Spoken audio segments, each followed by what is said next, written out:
the general strategy that we've seen so far, if you're looking to build the team out there, then this is sort of the pattern that people are following so far. The idea is you play one point character, right? One character who you want to fight with out in the front, and the second character is there for support, right? So that's why Ultron Dormammu is a team, or Dante Dormammu. Dormammu is there only to support the main character, right? He is basically there as backup. And we've seen a lot of teams like that. So support characters, good examples are Dormammu, obviously, somebody like Rocket Raccoon, somebody like Doctor Strange, anybody who can put stuff out on the screen and lock stuff down. Yeah, well, like with Bed of Thorns, right? It's a very good support system.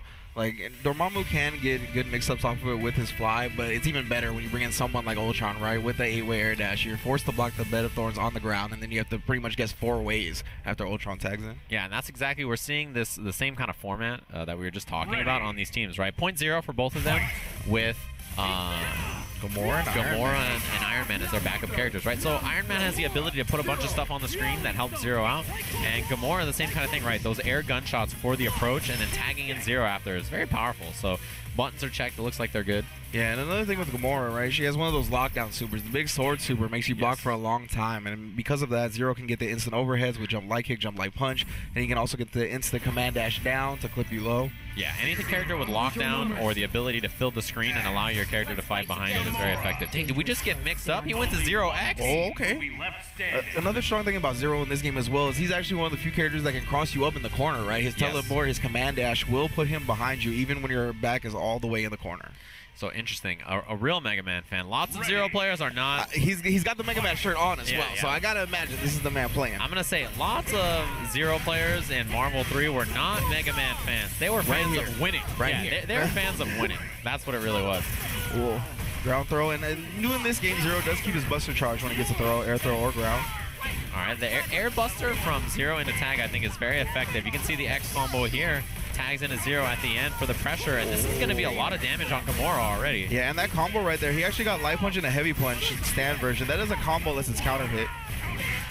Oh, the combo already launched and was very close. If he got the hit, he would have actually been able to kill. Activates here, and both characters get picked up. Zero with just a pixel in the back there, but he lived. And staying alive, tagging off the super, really trying to not give Miller Time any room to breathe. Riding these pixels to the end, but level 3 will put away Zero, and Gamora is going to be solo from here. Oh, uses the lightning, and there's just a little punish, but yeah, it is 2v1 now, and not going to probably get another Reality Storm. This should be the end if he can pick up the combo, but a little short. Yeah, I've seen a lot of Zeros utilizing that DP, right? Because of the tag function in this game, it has so much more utilization that you can do. Like whether it be tagging in off of a DP to keep it safe or tagging in to break up combos when the other character's getting comboed. Either way. Yeah, I like, you know, when he jumped there, I like that he just blocked the super. Instead of like air dashing away or trying anything risky, he's like, look, I'm going to block this Gamora super, I'm going to reversal with my Buster, and everything's going to be fine. It was a good choice. You can definitely tell he's experienced in Marvel. And this Zero X team is very interesting. X is a character that a lot of people seem to be excited about. It seems like he has good, you know, he moves around on the ground really well. He has good zoning and sort of mixes you up well with the character behind him. Holt. Yeah, I think a lot of people are still a little confused on how to play X in the neutral game. Right. And I think that's going to take some time, but we're seeing people like Mar and people like Flux staying with the team Zero X so far. Yeah, an interesting team for sure. I think it's, you know, I mean, obviously these two characters are going to be paired together if they're Mega Man fans. Oh, look at that new zoning, too. If you let go of the Buster during that projectile, you get that new follow-up. Yeah, he actually could have OTG'd off that again. I was saying, the stand life punch instead of the heavy life punch, only combos on counter hit. Yeah, you got to use those kicks. Or you can do the crouch life punch as well with counter into it. Ooh. Tag combo, missed the Gamma Wave. And Holt does a lot of damage for simple hits, so unfortunate he missed his chance. So we got a full pickup from X into the corner. He's got the air combo, builds the second bar on this. No tag, there's the tag, but didn't do anything off of it. Crossed him up. As you mentioned, Zero, one of the only characters that get in the corner like that, even though the cross-up lightning didn't hit. Yeah. Activates the Reality Storm, but it's going to be Hulk against it. Yeah, Zero X has such a multitude of ways to lock Hulk down. Yeah, so even though he's got the Reality Storm activated, it doesn't really seem like it mattered here. He's got the air combo, and this is just, you know, wasting out a lot of that storm time. Yeah, when your opponent has a storm and you get them in a combo, you want to use your longest combo possible, right? To waste as much of their storm resource as you can. Level 3. Oh, almost got all the hits, just a little bit of it. Didn't do too much damage. Oh, punish on the other side. Wow, tagged in 0 and was swinging against Hulk. That's so risky. Using the DP, it traded. All right, locks him in the stone. Yeah, and you saw he released the Buster after that lightning right there. It's pretty much exclusively used off of a tag to get the other character a mix-up. There's the Tsunami. He's going to activate Sugemu here and just get the chip. Yeah, he's locked in the box with nowhere to go. Shoots all the projectiles. He put him in the box and was like, all right, let me just activate Sugemu. Yeah. Let me just chip you out. You can try to reflect those projectiles to avoid a lot of that situation, but it's not always easy. Yeah, chip damage doesn't do a whole lot, but when you try to continuously push block them, there's so many projectiles that you're bound to mess it up and end up getting hit. Right, and Sugemu doubles them. So you shoot your projectile, then you release the Buster after, and then the Shadow does the same thing, so there's like a ton of projectiles on the screen. Fireballs at different speeds, fireballs at different angles. It's very hard to push block that all. So yeah, tough to deal with. And I mean, we talked about this tough pool coming up next. It looks like Punk is going to be playing some Marvel on the stage. We mentioned that Flo and Cloud 805 are also in this pool. It's going to be a good one. I'm really excited to see how this one plays out. All I've been seeing from Punk on social media is Marvel vs. Capcom Infinite. He's been cracking out. He's been playing a lot. You know, he is playing, as far as I understand it, Dante Ultra on the team. He's been messing around saying he's going to play a few other characters, but Dante is his character. He likes that character a lot, right? He's a big fan of Dante. He played that character in Marvel 3. His team in Marvel 3 was Dante, Virgil, Magneto. His team he played a lot. It's a very kind of effective team, but not at the toppest of levels, right? It's a good team, but not a great team. Yeah. And in this game, he is playing a very, very strong team. It just happened that Dante is pretty... Oh, is that a new Panda Global jacket? I don't think I've seen that one before. Fresh Panda Global swag from Punk the God. Yeah, they sent him out here with some new goodies. He's got a new game to play for himself. Yeah, Marvel vs. Capcom Infinite, for those that don't know, as you mentioned, Punk definitely played himself some Marvel 3. Didn't quite compete in it at the top level, but he knows what he's doing. He moves with the best of them, and I'm excited to see his Dante Ultron. Dante Ultron. The pink Ultron? He's got a new paint job? The Killer Cam Ultron. We were talking to young Hanzo Gonzo before. He said Punk gave him a beating online. Oh, yeah. A lot of people have been saying they've been running into Punk, and he is pretty effective. Also, this console has a bit of the colors unlocked for a bunch of characters. That's cool. Dang, he plays... Oh, are they button checking here? Maybe. I'm not sure. He readied up real quick on Iron Man Ryu Reality, which is AAAAA, so I'm like, all right, I don't know if this is real. Yeah. I feel like it might be a button check. The way Punk is checking his phone, I feel like they might be making sure. His opponent, Bio Billy Bones, B3. Yo, Bio Billy. Not even Bayou Billy, but no. Bio Billy. Bayou would be pretty good. I'll make the first ready. So yeah, B3 here. Punk. Looks like they're button checking. Yo, B3? What was the old tournaments? B5? Before B5, Evo? yeah, Evo. Was right? B5? B4? All the Evolution tournaments. And Ryu Iron Man, you know, Team AA. We've seen a couple of people trying to mess with it. The legend Rip over at Level Up Your Game. Did you see the mix-up that I tweeted from him? Air dash mix-up was incredible. My man Rip has 3 empty air dashes into Iron Man. Mid. That's a mix-up.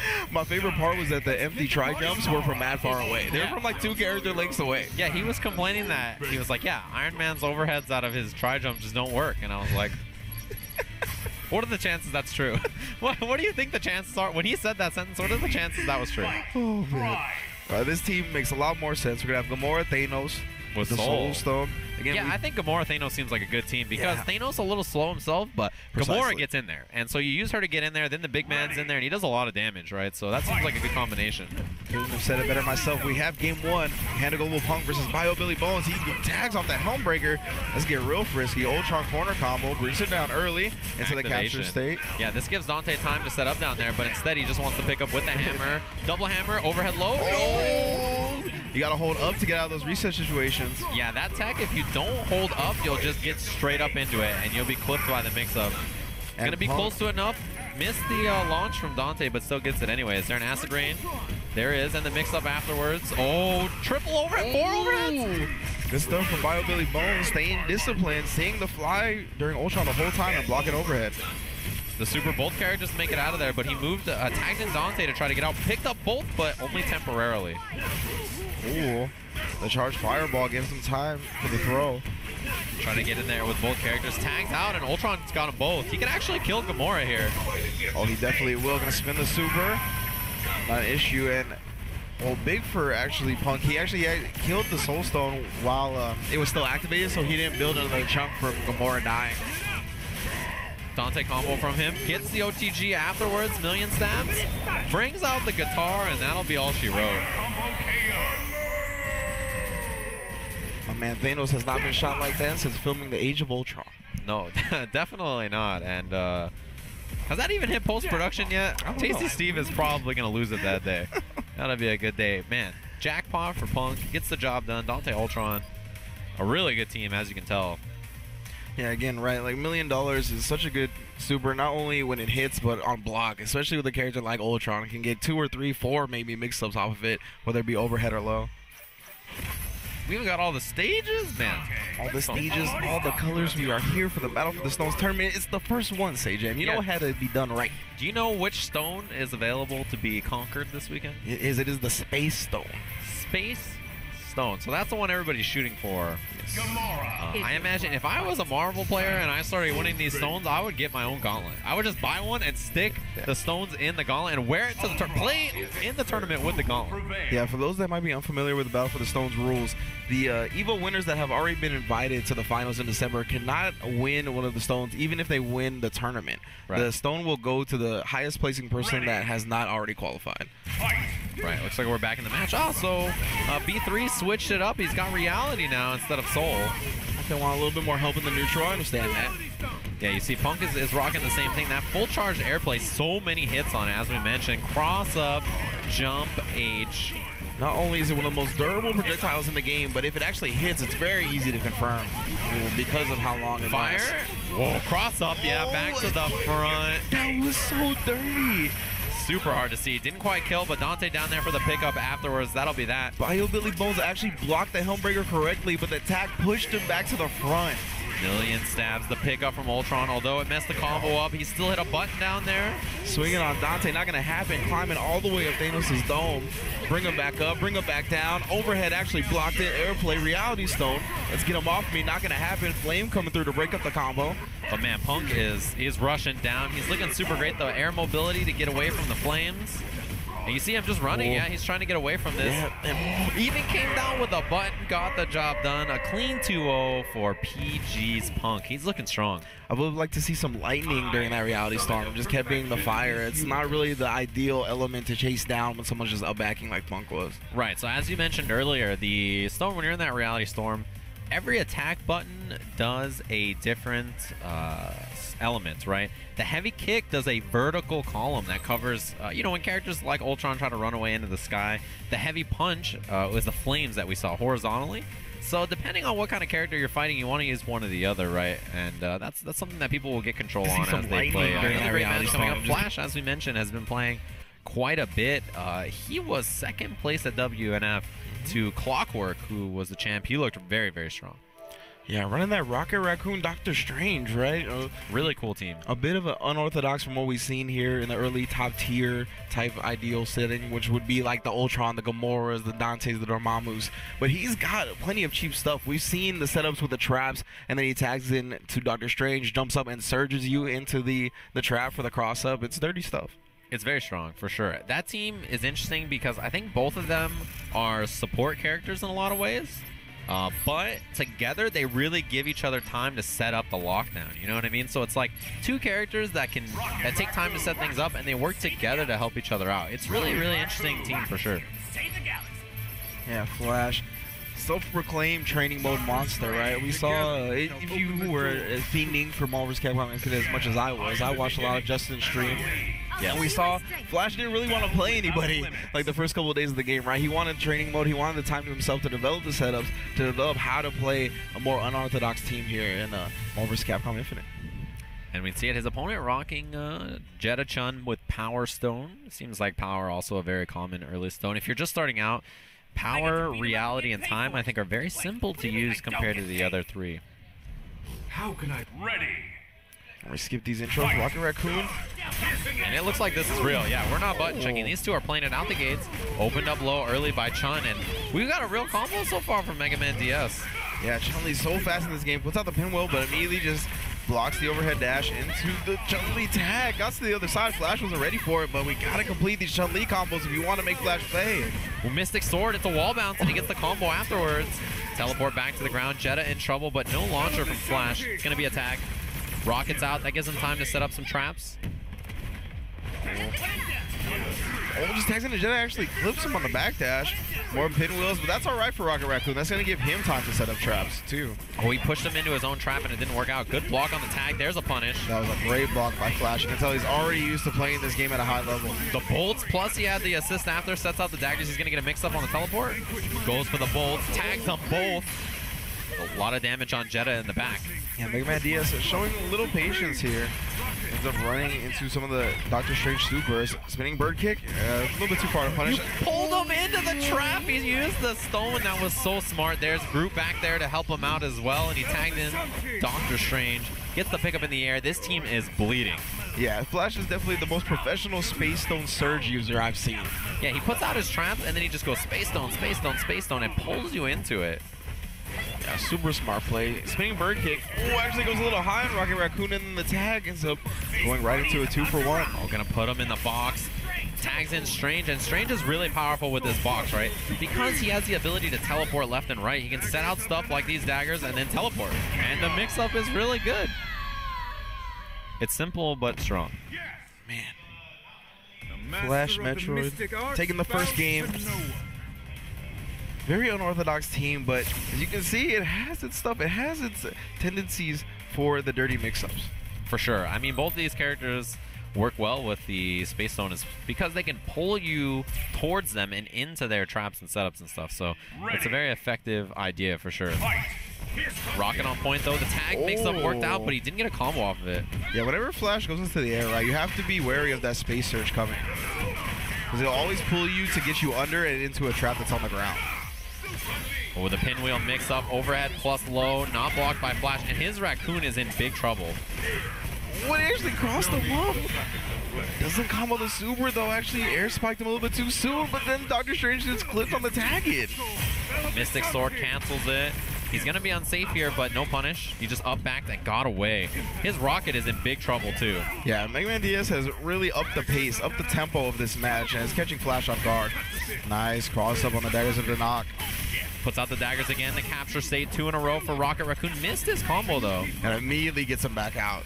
Knows Doctor Strange has got to do a lot more work than he did in the previous game.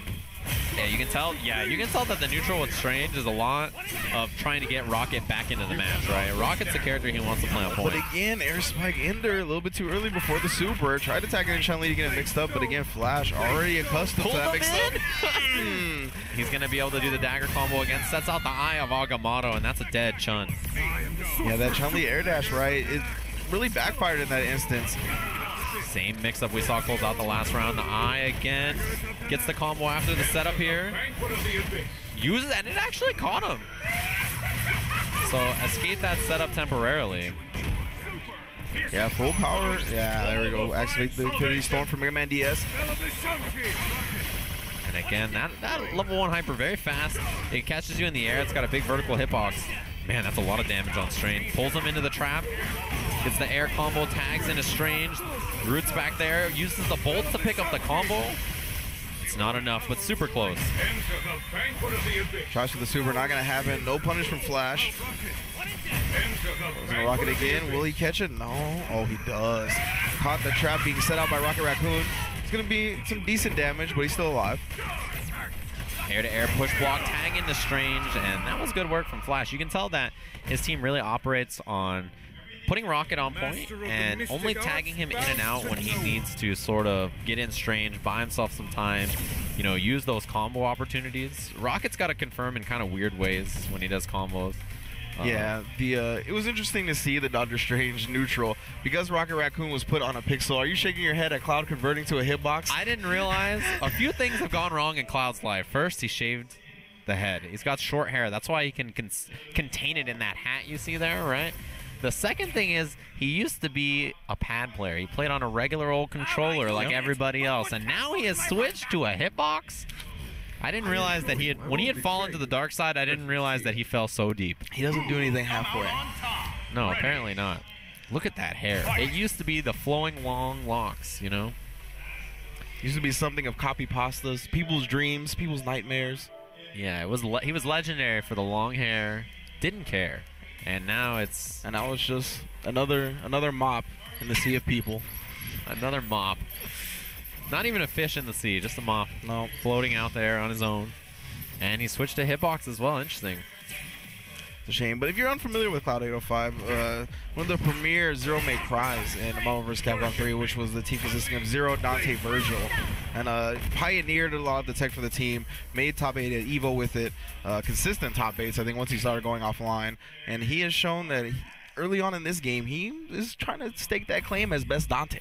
Yes, playing Dante Zero, because, you know, Virgil's not around. Yes. Took a hiatus, maybe. So he's spending some time in the new Devil May Cry doing his own thing. So Dante Zero is the team with the Soul Stone. He's got some interesting setups to build. This Jetta Ultron team looks... They built these two to be together, huh? Yeah. Best friends forever?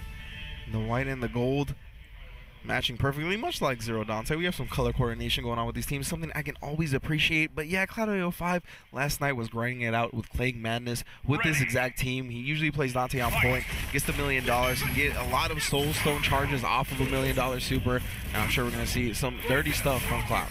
Yep, pick up out of the air. You've got the double jump into the hammer already. There's the ice. I feel like he's going to get a freeze, too. Yeah, that's something that makes Dante so much better in this game. I think it's much easier to convert into full combos, and he gets the 50-50. Again, you have to hold up to get out of those situations and not guess. Both characters again, but it worked out okay at the end. And you'll see Cloud really bring out, yes, the DP a whole lot.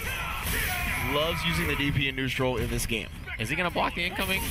Well, No. you know, life goes on, except for Ultron. And this is looking rough. Oh, he had the meter. If he would have comboed into that, it would probably have been a dead character. What? Well, Cloud with a disrespect. Not finishing the combo, though, but immediately going into the DP as soon as he sees the combo has been dropped. My man. he's pretty good at the video game. I'll tell you that. He's very disrespectful of his opponents. The DP is interesting because I didn't think about it, but it's tag cancelable, Yes. so there's almost no reason not to bring it out. Plus, you can fall with the ice after, bring in Dante. It's a good choice. There's a lot of moves that you might not have used in neutral in Marvel 3 that you'll find are very effective with your characters. So I urge everyone to explore the moves and think about them as a tag move. It's like that move, right? That was not a move that Dante players use that often in the neutral, but it's actually very effective. Oh, there's a conversation happening on the screen. Okay. Cloud's touching his hair. I don't know. Wishing it was lengthy again. Unfortunately, it's not. But yeah, Cloud 805, with Dante, right, he built so much meter in the supers. You saw at the end right there, he had 4 bars on deck for the level 3 at any time. I feel like when you play Dante on your team, you always have meter. And I think with meter being such a valuable resource in this game because of counter switch, because of the supers, there's so many different ways that you have to hold on to your meter or else you're just going to die.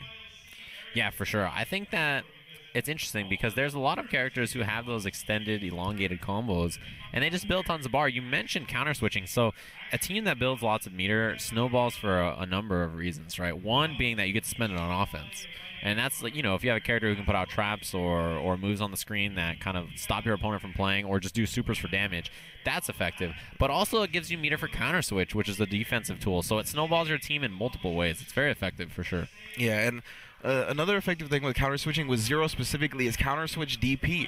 Yeah. Again, just another use for Zero's DP in this game, whether offensively or defensively, to break up combos. And because of that Buster follow-up now, if you have level 3, you get a full combo off of a DP. Yeah, that's a big deal. So you can do the DP, see if it hits, get that follow-up, and if it doesn't hit, you just tag it and you're safe, right? Yeah, that's a it's all lot of good. the moves in this game that are effective combo starters. Like, if they don't work out, tag, and now suddenly you have another character in. Yeah. If you do block that series, though, you can punish the other character. Yeah. So it's kind of one of those things where as the game develops, I'm sure people will get better and better at punishing tagged characters, and we'll see that more as things go on. In this game, they don't even take more damage when they're tagged in, too, because they get hit so often. Yeah. I feel like assist getting hit in Marvel 3 was...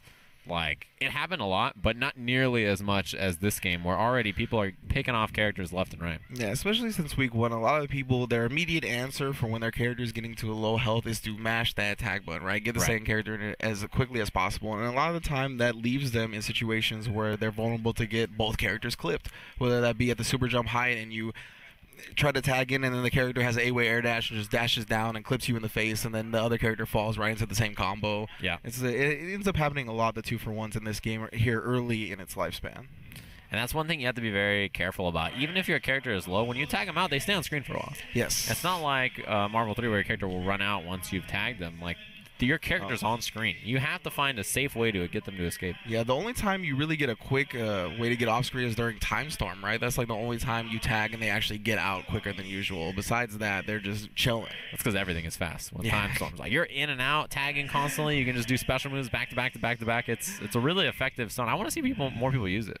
Yeah, Time Stone, Power Stone, Reality Stone. I think those are a little bit more common than... Well, actually, no. Time's not really more common than Soul right now. Soul is more common. And I haven't seen a lot of Mind either. I think Mind Stone is really good for those characters that have the power-up supers, the install supers that don't let you build meter. Yeah. So you can go like Segenmu, and you can sit in Segenmu and build meter while you're in Segenmu, just controlling space with the fireballs. Gomora's another one that I think benefits from Mind Stone. The Shadow mode, yeah. That's really effective as well. Any character who is resource-dependent, you get a free...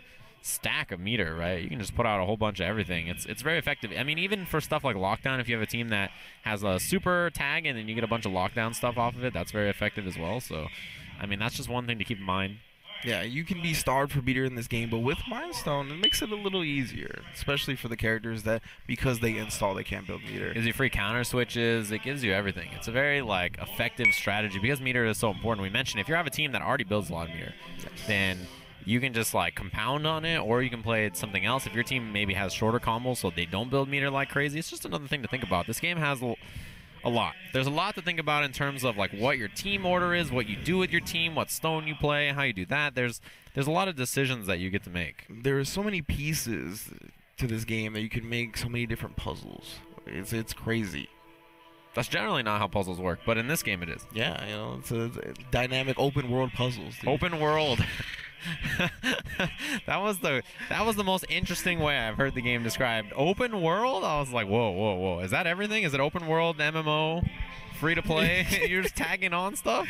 That's what I'm saying. I'm just going to go up to Cloud right now and play him in tournament. That's open world, bro. That's the open world. Sorry, man. The world is open behind him. You're not playing anymore. I am.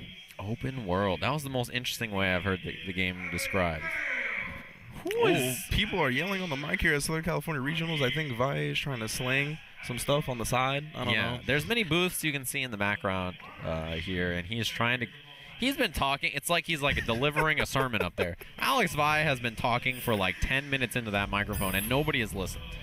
No, we're just trying to play some Marvel vs. Capcom Infinite. Hopefully, we can get this underway. I don't know if Cloud's hitbox has contaminated the setup or what. But dude, he gave him the Ultron Sigma virus? I don't know what's going on, dude. That's the lore, right? Yeah. Okay. I wasn't quite sure. If Tasty Steve was here, he'd be like, well. Oh, God. He would break it down for us. Tasty Steve was here. We would be talking about the matches for the rest of the segment, the rest of the block. Dude, you know, in 1986, in this comic, in this version, oh, man. You better not slow me down. Yeah, it doesn't even get to the details, right? Just cuts himself off with the, oh, man. Tasty Steve has never finished a sentence before. If you find footage of Tasty Steve finishing a sentence, I won't believe it. It's doctored. Someone just put a fake voice doctored, it's edited? Edited footage. It's fabricated. Well, it looks like we're getting back into the match, making sure the controls are all set. Yeah, I blame Cloud. Yeah, for sure. Whatever happened, it's his fault. For sure. Ever since he cut the hair, it's all been downhill. Who will prevail? That's how it goes. All right, they did a little fist bump there. The Ryu and Ken. So we got 1-0 for Cloud. Yeah, pretty convincing game, too. I mean, he's already got so much offense with this team. I feel like his offense is one of the best out of all the players here. His defense, though, obviously needs some work. He's not going to be just like a guaranteed first place. But if he does hit you, it's going to be real rough to get the momentum back.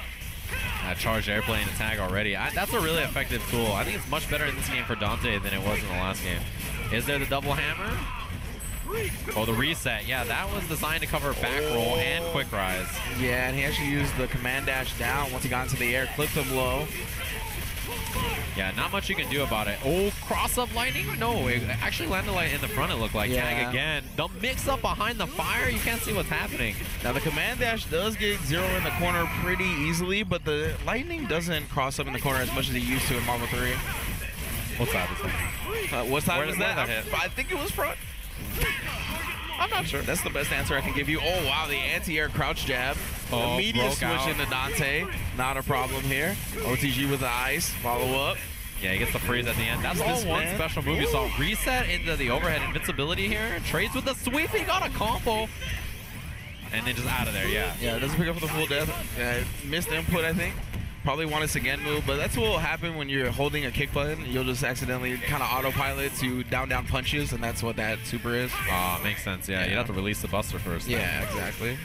Flying at the top of the screen here, trying to avoid this reality. Hits him with the tag in the back, and it's 2-0 for Cloud. So that's the thing with this, with Marvel vs. Capcom Infinite, right? Your partner will always come in from your back. He's got your back. Remember that. Whatever the character's facing, it's coming from behind them. So even if it's like some move like Zero's dive kick, right? Zero's dive kick can take him to the other side of the screen. But if he tags during it, it's still coming from wherever he originated from. It's pretty good. And not only that, but the tag is a hit.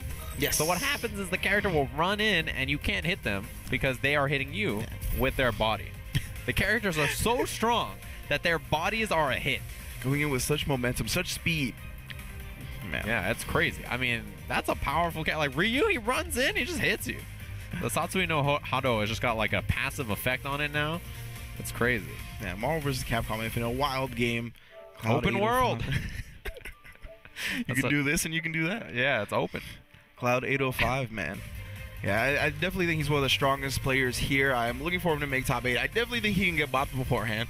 You know, yeah, anybody can. I feel like everybody has been posting everything on social media. There's that one guy who's like, I'm not sharing a damn thing. And he plays like some crazy team probably. Hey, I talked to Richard Wynn, and Richard Wynn be playing that Dante Dormammu. Now, I already said I think that's the best character or the best team in the game. We've seen it. Yeah, we've seen it in action a little bit. And he said that he didn't go to Wednesday Night Fights, you know, because it ends at 4 in the morning, but also because he was saving that stuff for SCR. Good choice, good choice. Although he does forget that Filipino champ is here. Yes. Amongst many other strong players. Wow, that is like a relic of another time. Knives. I haven't seen Knives play Marvel in so long. Yeah, back when we saw Knives playing Marvel, he was a big Spencer Sentinel guy, right? Spencer Sentinel Akuma. Yeah. What a team. Well, yeah, it was very much all about that Spencer on point, right? 2 very strong assists to back him up. And yeah, but here in Marvel vs. Capcom Infinite, I'm interested to see how he plays because with players like that had such a strong point with 2 backed up assists, right? The neutral is going to be so different for them in this game. Yeah, because they were relying on playing neutral behind the assist. Now, your character on point does not have an assist to back them up. You got to play normal neutral and then use them as an assist. And, you know, or use your support character to set them up. But he has an interesting team, Dorm X. Ready. Yeah. Fight. And Dormammu on point, right? We usually see Dormammu on the second player slide, and then just as I say that, he immediately tags in X. But we're seeing a lot of tag switching from Knives here early. I think the goal is to just get the Thorns. It looks like it so far. He's got I think the he needs Thorns. one more, right? Oh, he just did another. Oh, you're right. There it is. Wow, what a block, though. Yeah, and of course, the spells will come out after the Dark Hole or the Purification. So you can do the Dark Hole in the air and then tag, and the Bed of Thorns will come out really delayed like you saw in the first instance. Alright, spends 1 bar. He does have Dorm, and that's what he tags into. Puts the Thorns out for the mix-up. What a block! Right, man, he says, I play some Dormammu as well. Yeah, he must realize. He must know how to do it. Either that or auto block. It was one or the other. Sometimes you don't know. You're right, you're right. You see that? The strategy from Knives is to constantly tag Dorm out and use Dark Hole as the assist for X, right? Oh, the mix-up. He tried to go low. Didn't get the normal, it seemed like. He's going to confirm into the Chaotic Flame. Tags in X. Full charge buster. Mix-up, but not the combo. There's the slide, and he's constantly using that slide to set up block stun and then go for a mix-up afterwards. Yeah, and the Bed of Thorns right back at him. Yeah, it's really just auto block all mids right there from Knives. Didn't really go for a big mix-up. We're going to get the Stalking Flare out from Dormammu at this point. Has 1 red, 2 blue. I believe that is the Meteor. Yes. Yeah, has Meteor out. He's going to store a little bit there. No tag on that, but still stayed safe anyway. There's Dorm. Yeah, of course, the special moves with the punches charge red, and the special moves with the kicks charge blue for Dormammu. Decent damage on Dorm there, actually. Knives' team has got a lot of life. No tag? Okay. In charging the red, I'm surprised Knives hasn't just been trying to raw charge blue in the sky like that. Yeah, he did it a lot at the start, but it seems like he changed up the idea here. Launcher, raw launch, and he confirmed. That's how you know he's a Marvel player. The accidental launcher into the confirm is real Marvel player stuff. So he has time to tag or store it up here, Meteor, and he goes out behind it. Man, the pace Knives is pushing this game at is really impressive. And it's really interesting. We talked about how the neutral had to be a little different. And you can see the strategy, right? Yeah. X is the point character. Yeah. X is the real point character. Even though he starts Dorm, his whole goal is to immediately tag him out, build the charges with Dorm constantly, and just use X to move around the screen, set up, you know, block advantage and stuff like that when he tags in Dorm. It's a very clear idea. You know, use Dormammu's spells and abilities to allow X to mix people up. Yeah, we saw a lot of just Dark Hole in the tag in the sky so he can get a free charge on the ground after X is already out to cover him. But that could definitely be blown up once you look for it. Yeah, right there, that Dark Hole. Got the job done again. He's going to tag into Dorm. Low mix up that time. Fly Cancel actually got him out. And that Dark Hole, constant block advantage for X. Yeah, I really like him using that to get a free charge with the tag into X. And a lot of missed wave dashing from Knives, it seems, or missed push blocks. He's getting lots of launches. Yeah, it could be one of the two. Oh, but just flips her in the face. I'm surprised, Chris. Not looking for any defensive strategy here. Tagging the Dorm. Sucking Flare's out. He's going to give him plenty of charges if he wants it. Puts out the Meteor, tags into X Dorm. And Gamora's still back there. You got to be careful, but there's the pickup on Dormammu. You get a fly combo, very nice. Tags back into X for the relaunch as well. Flips out. Oh yeah, that's gonna catch a lot of people, right? Yeah. Something you gotta deal with. Tagging to X again, Dorm getting clipped. This relentless offense from Knives. Yeah, it's even better mid-screen. We were talking about the Buster, and you were talking about the follow-up, right? That actually crosses up mid-screen. Right. It's very hard to deal with because once you tag in, it'll be on the original side. Raw launch confirms again, and that'll do it. Indeed. Double beam super. Knives takes it 2-0 over Chris. That was clean stuff. He looked solid in that one for sure. I think that's an interesting team, and the pace he was playing, as you mentioned, is so fast, right? It was non-stop movement. Yeah, non-stop tagging, non-stop movement. Didn't really give his opponent any room to breathe, and that's what I like to see in Marvel vs. Capcom Infinite. I mean, that's Marvel, right? Yeah. You really just have relentless offense, movement. It's a very fast-paced game, and if you're not paying attention, if you're not on your toes, you'll get clipped. Yeah, absolutely. And that's just how it happens. You just have to be ready. We got a couple of good matches coming up, though. It seems like Evil Genius's K-Brad is going to be coming up to play. I know he's playing Dante, and I don't know who his secondary character actually is, to be honest. I know that he is just a big Dante fan. I think it was maybe Dante Gamora. That sounds about right, because then, of course, in Marvel 3, he played Dante Virgil Trish, Team Devil May Cry. Of course, Dante being the only returning member from that series, he's got to find him a new partner. And Gamora would be a good choice. I think she's a very simple to use character while still being very effective, right? Because you can't push block the guns. So much of Marvel Neutral is about playing around push blocks, right? Right. Whether it be push blocking an air dash and anticipating the person dashing up and keeping the pressure on and having to deal with that. Whatever it may be, Gamora guns cannot be push blocked. So she is able to advance pretty freely. She's getting in. Yeah. And if she has a character behind her, she's tagging in that character, and now that character's in, right? But, you know, we have this match coming up, this K-Brad match, but after that, we do have Punk versus Flo. Yeah. Which is in that bracket we mentioned. Cloud 805 is in there as well, so I'm assuming those two have to play each other, and then maybe Cloud is somewhere floating on the other side of the bracket. It's going to be a good one, though. And I'm curious to see who K-Brad plays. As I mentioned, I don't think I've seen him play a real match yet. I've only seen, like, his Twitter videos of him saying playing through combos, leg guns. Yeah, he was just, all he tweets about is how happy he is to play the game constantly, but I haven't seen him play, right? So it's interesting for sure. And Punk versus Flo is going to be an interesting one as well. We'll get into that when it happens, but you know that both of them will be very happy to beat the other guy. Oh yeah. There's a lot of pride on the line for that one. Let's get the party started. So Dante, as we expected, going through the colors. He picked up blonde Dante. You know how K-Brad rolls. Let's go. You know your face. Man, that one. The blonde Dante stressed me. I've never felt like I was going to lose my teeth before. Okay, well, he is about the blondes. You're right. I didn't realize. Dante Gamora. He's even got the blonde stone. It's crazy. It's a wild world we live in out here.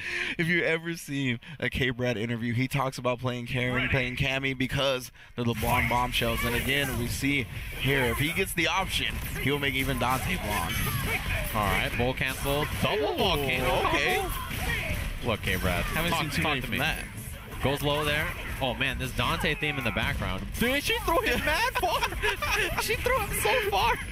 Oh man, that was sick. Reality Stone right into it, and again, you mentioned the tag is a hit. Gets clipped by it there. Oh yeah, the counter switch there, and you see him just stop the combo. He didn't want anything to do with it. Gamora's out now. Air gun's a threat. Oh, yeah, that Reality Stone's gonna make it not as easy as usual for Gamora to get in. Yeah, you gotta jump above it if you're Gamora. All right, takes the knockdown splat and the OTG after. Okay, just the stand jab to scare him from long distance. Right to the Shadow Super. Again, this is where you can get starved for meter as a team, right? You go into an install super that doesn't give you any meter when you have 0. So it's going to be a struggle if you get hit because you're not going to be able to counter switch for the entire combo. But luckily for K-Brad, it just seems to be playing the neutral, keeping him at bay with the guns, tags into Dante, and gets the confirm. Very nice. Yeah, double hammer goes for the overhead after, and seems like Dynasty has seen that one before. And that crouch light kick, the range on it. The legend, Shady K, tweeted about that button. Yeah, Shady K, a name I have not heard for a long time. The tag into Gamora here. So you know when he's got something to say, it's important. Yes. Look at how long this super takes. He's going to be able to tag Dante again by the end. Didn't, though, and that's raw reality into the tag. 4 bars for Dynasty. He needs to find a hit and start spinning that cash. Oh, overhead into the Soul Stone. Okay. Here it comes. Could have tagged Dante to keep it up if he didn't want to do it solo. Some insult to injury right there with the Soul Stone. Reality Stone trying to keep him locked down with the lightning. Oh, nice combo into 2 of them. Gamora's in trouble here, too. Very low on life. But Soul Stone available for K-Brad. Gonna be using the ice. No, doesn't try it at the end. I thought he would have. And then again, the crouch like it kept clipping from mad far. And she should be dead here, yeah. It's a dead Captain Marvel. Activates the Soul Stone. Both characters coming in. Double trigger. Double trigger. Double Soul Stone. Trying to steal some of that life back. All right, double Soul Stone. If you can get, he's cutting off the whole screen. Yeah, if you can get the character in the middle, just do Soul Stone. The whole screen covered by that same thing. Oh, that's an interesting idea. So K-Brad trying to stack as much of his life as he can, but there's a hit for Ultron. Tag available, and that's what he does. Yeah, immediate counter switch. Can't quite complete the Gamora combo. All right, K-Brad opened up. This is going to be a dead Gamora. But it's fine for him, right? Because I was going to say, because he used the Soul Stone early, he's going to get a second activation because when Gamora goes down, he got a big chunk of Soul Stone surge. That was a huge whiff. He cancels into it. Oh, and the reality got popped. Wow. That's Ebony and Ivory right there. Those are no normal guns, all right? Even if he's blonde. Yeah, the Reality Stone projectile losing to the magical bullets of Dante. And we got 1-0 for K-Brad. Blonte is not something I was prepared for. Don't say that. Don't say that. It's funny because you could tell how much K-Brad loves him some Dante because this Gamora's looking basic. Yeah, but this Dante looks sick. I actually don't know if he's ever played her. You think he's just been doing Dante combos in training mode? I feel like that. And then FChamp just told him, yo, pick Gamora, just pick the guns, get in, tag in Dante, and do your thing. I like the strategy. I mean, Dante is a lot of people's favorite. You know, a lot of people like the character. He's a cool character for sure. Ice in a tag. Oh, try to chase him down. Yeah, with that DPS maneuver from Gamora. Full conversion this time. All right, I take it back, K-Brad. My bad. He's been Gamora looking clean. My bad, my bad. He's got guns. Ooh. Onto the super, the full combo. Uses the bounce at the end. Try to take that knockdown with the jump heavy kick, the shotgun. Yeah, look like the shotgun hitbox was off screen. Okay. Hellbreaker directly into the hammer. Roundhouse shotgun. Yeah, canceled it a little early.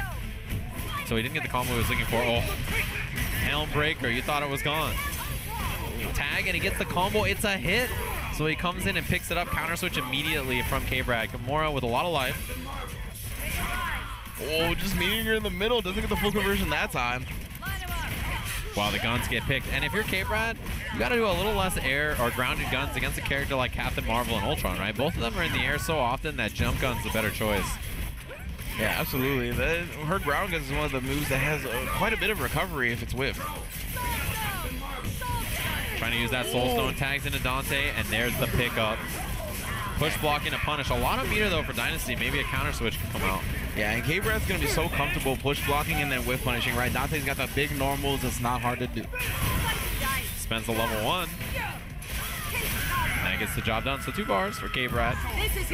But a dead character, the double soul. Yeah, of course, this is a very good strategy that a lot of players are implementing once they get the lead, right? Activate your storm, because then the one player still can activate their storm for a period of time. You can potentially get a hit and kill before they even get a storm off. Yeah, and the cool thing is that if you get life back with that soul storm like that, you probably will get another one, because you have more hits to take. Oh, the guns, yeah, you can see the invincibility on the startup actually got him out of there. Yeah, we haven't seen it too much today, but Reality Storm's one of the few storms that can really get you out of trouble during activation, right? Because of the invincibility during activation, it'll dodge a lot of moves that are meaty, but afterwards you can't really maneuver yourself. But with the light kick ice, you can. Yeah, you can freeze people. K-Brad's done a good job avoiding a lot of this so far. Oh, he probably got him. Tagging a Dante, and he's walking. And that'll do it. That's 2-0 for K-Brad. Showing off the clean Dante walk animation. Yeah, just with Reality Storm, we saw it actually a lot at Next Level Battle Circuit. You can guard cancel it, and usually it won't lead to too much because you can't immediately act. Right. So in that case, the person can usually still continue their turn, still continue pressure. But with Reality Storm, you can guard cancel it into light kick ice, hit just that mash. light kick, you're just... And if they're on the ground, they're getting frozen, you're getting a full combo. Exactly, and that's what you want, right? It's a pretty safe-ish way to activation. The closest thing there is to an X-Factor cancel, really. Yes. It's a very effective strategy for sure. We're going to have a great match coming up, this Punk versus Flo match. I'm really looking forward to it because, like I said, you know that both of them really want to beat the other guy. And if whoever wins, you're going to hear about it forever, that's for sure. And Punk's team looks very strong. So does Flo's. There's a lot of interesting ideas. He told us about it, and if he gets a hit, it's going to hurt, especially if he has the Storm activated. It's a lot of damage. Yeah, he said it doesn't matter who I play, as long as I get that first hit, they can fall. Yes. Doesn't matter how good your movement is. A panda, is. a god, it doesn't matter. It doesn't matter. Yeah, whatever kind of animal. What kind of entity you are. There's many animals in fighting games. It seems like it. And they're winning all over the place. Foxes, pandas. Foxes, pandas. It's crazy. Everywhere you look, it's the animal kingdom. And fighting for their lives out here, scrapping. With Punk playing Dante and who else? Ultron. Ultron, that's right, yeah. Very popular character, of course. Ultron, one of the go-to 8-way air dash characters that we see in week 1 here. I just think it's because of that jump heavy punch, right? Yeah, it's such a good tool. So the thing about jump heavy punch, it hits everywhere. And when I say everywhere, that's what I mean. It's open world. It opens up the whole world. That's what it does. It's a crazy button. It hits behind, it crosses up, it hits in the front. It's super strong. So it looks like these two are locked and loaded. This is going to be a great match, honestly. I'm really looking forward to seeing how this goes. Yeah, I'm really interested in seeing the neutral because both these players are already at that point where they get that first hit and it's very difficult to get out of the situations they're going to present. Exactly. They're locking you down. It's going to be a tough time. So two of them are getting set up there. And this is going to be one of those games, right, where you see, they're going to have to counter switch, right? If they are able to get 2 bars before their character goes down, they'll be able to counter switch. But because of that, they're going to be starved for meter, and you really have to get that hit once you get that counter switch in, or else it's a super downhill from there. Your second character is also going to lose more than 50% of their life, and you're not going to have a lot of meter to make that comeback with. You might have the reality, or you might have the storm available, but even then, we mentioned before, it's an invincible startup, but you can't immediately take your turn. You have to pick your spot when to activate it. Yeah, and you have to make a decision about counter switching. Do you spend the bar and try to counter switch, or do you just let your character eat half life and then try to survive the next mix-up? It's a tough choice. We're rocking a hard place.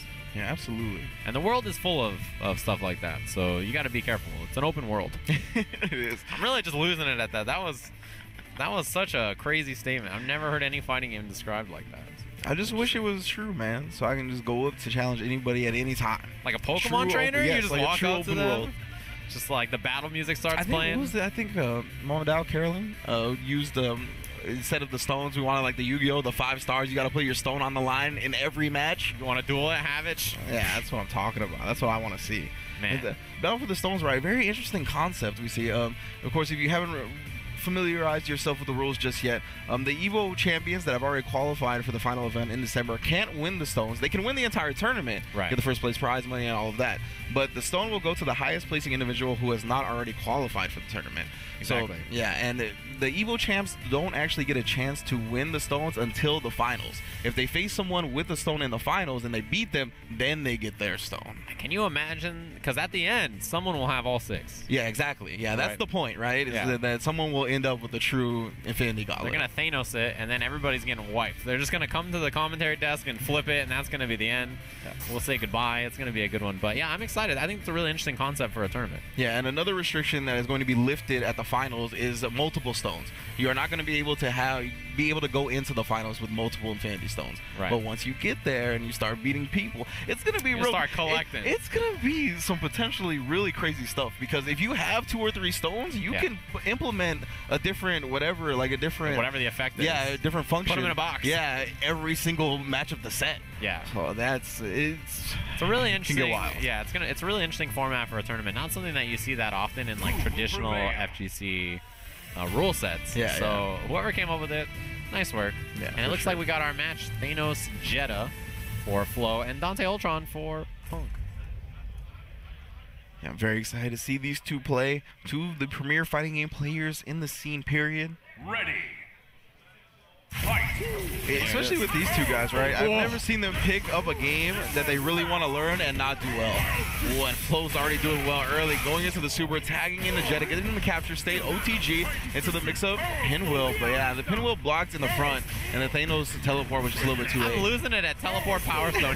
Flo told me, he's like, yeah, my strat is teleport Power Stone. And I was like, just jump back Power Stone too when you anticipate the teleport. Look at this. He's going to tag. He's going to get the OTG, put him in this, and he has the pinwheel after. It doesn't matter where you tag or where you go. And he stayed in front for the low. Crumples him down. Counter switch from Pug. He's not going to have a lot of meter at this point. Bold cancels into the teleport, trying to keep the pressure up. Smacks him in the face, but no conversion. Straight tagging to Ultron. Both sides. Flo's a Marvel player. He always tried to claim he wasn't. Yeah, he but is. those blocks are Marvel player blocks, and this character is dead. I don't know if you know this, but my official name for Flo is Flo the Marvel player. He tries to deny it, but it's true. Fireball setup. Jetta's in there behind it. He went for a double overhead setup. It is only Dante left for Punk, so he's got to be careful. Off the wall. He's in trouble. The purple stuff again. Yeah, he had no meter there, so couldn't really do too much. Sets out the fireball and gets Jetta in.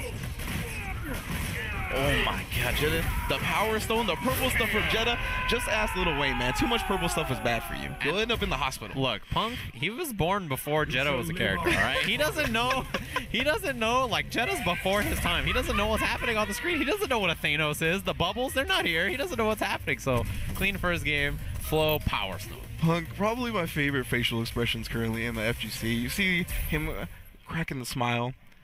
Yeah, I mean, he got clipped that game by Power Stone. That's what happens. Life goes on, but Power Stone is definitely the strategy for Flo. Climbs the stairs, puts him back down to the ground, uses hammer. Is there a double hammer? Oh no, we and go for the Flo reset. up tech. Hey, Flo showing the advanced tactics already. Not going to give you that for free, but he will give you a 2-for-1 to make up for it. Yeah, that's what you mentioned about counter switching. If it doesn't work out for you, you're in trouble. Yeah, same scenario, right? Up tech again, and doesn't seem like Punk has a way to cover that. Yeah, don't autopilot that mix-up. Flo already shows he has an answer, but he hasn't found his own offense yet. Punk, the relentless jump H's. Cross up all day, all night. Gonna go to the level 3. Not gonna give Thanos a chance. No counter switch for Punk as well, or for Flo, I should say. Yeah, he does have power available, right? He has a storm activation, but that's a dead Thanos. And Thanos has been pretty pivotal to this team so far. If Flo gets hit... Oh, wait a minute. Don't tell me that right after all that, this is how it goes. Tags into Ultron, adds on those extra jump H's, and it's a perfect for Punk. Yo, Panda Global, Punk the God. What a response. And that face on the left, that's the face of a man who didn't hit a Power Stone. That's all it is. The difference between landing a Power Stone and not landing a Power Stone. That's all it is. That's how the first game started, right? Teleport Power Stone. It was all Flow from there. This game, Punk doesn't give him that opportunity. Perfects him. The thumbs up. Yes, it has returned from Marvel vs. Capcom Infinite. Oh, yeah. Now, the question is whether that thumb lands on the Power Stone or not. That's the strategy. Trying to get in there with Thanos to tag. Yep. Reality Stone plus tagging to Ultron, and that's a pickup for Punk. Yeah, just easy knockdown right to the Reality Stone again. Tags him in the face. Not sure what Flo is looking for. Counter switch right into a block. Just wants to save Thanos. Looking for that air dash mix up. Punk with the anti-air.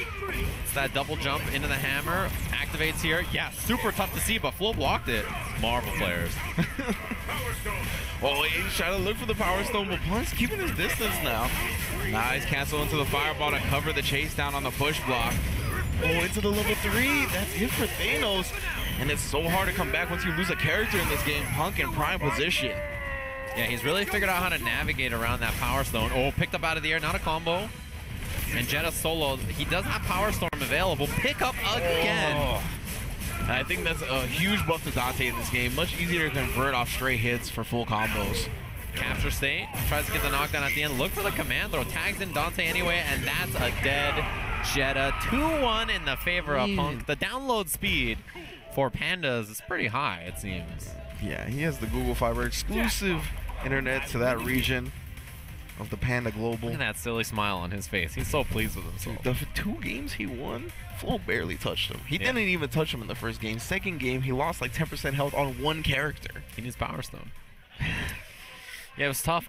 You know, the Flo's team is interesting, but I feel like the way they approach is a little linear, right? So Punk just sort of backed up and just intercepted, and he did an excellent job of that. So he moves on in the set. I mean, obviously there's still Cloud. Yes. He's still a threat in this pool, so who knows what could happen. We could even see Flo and Punk playing each other again in the bracket if somehow there's a loser's bracket scenario. It's going to be very interesting, and this is just the first wave of pools here for Marvel versus Capcom Infinite, and this is a very new game.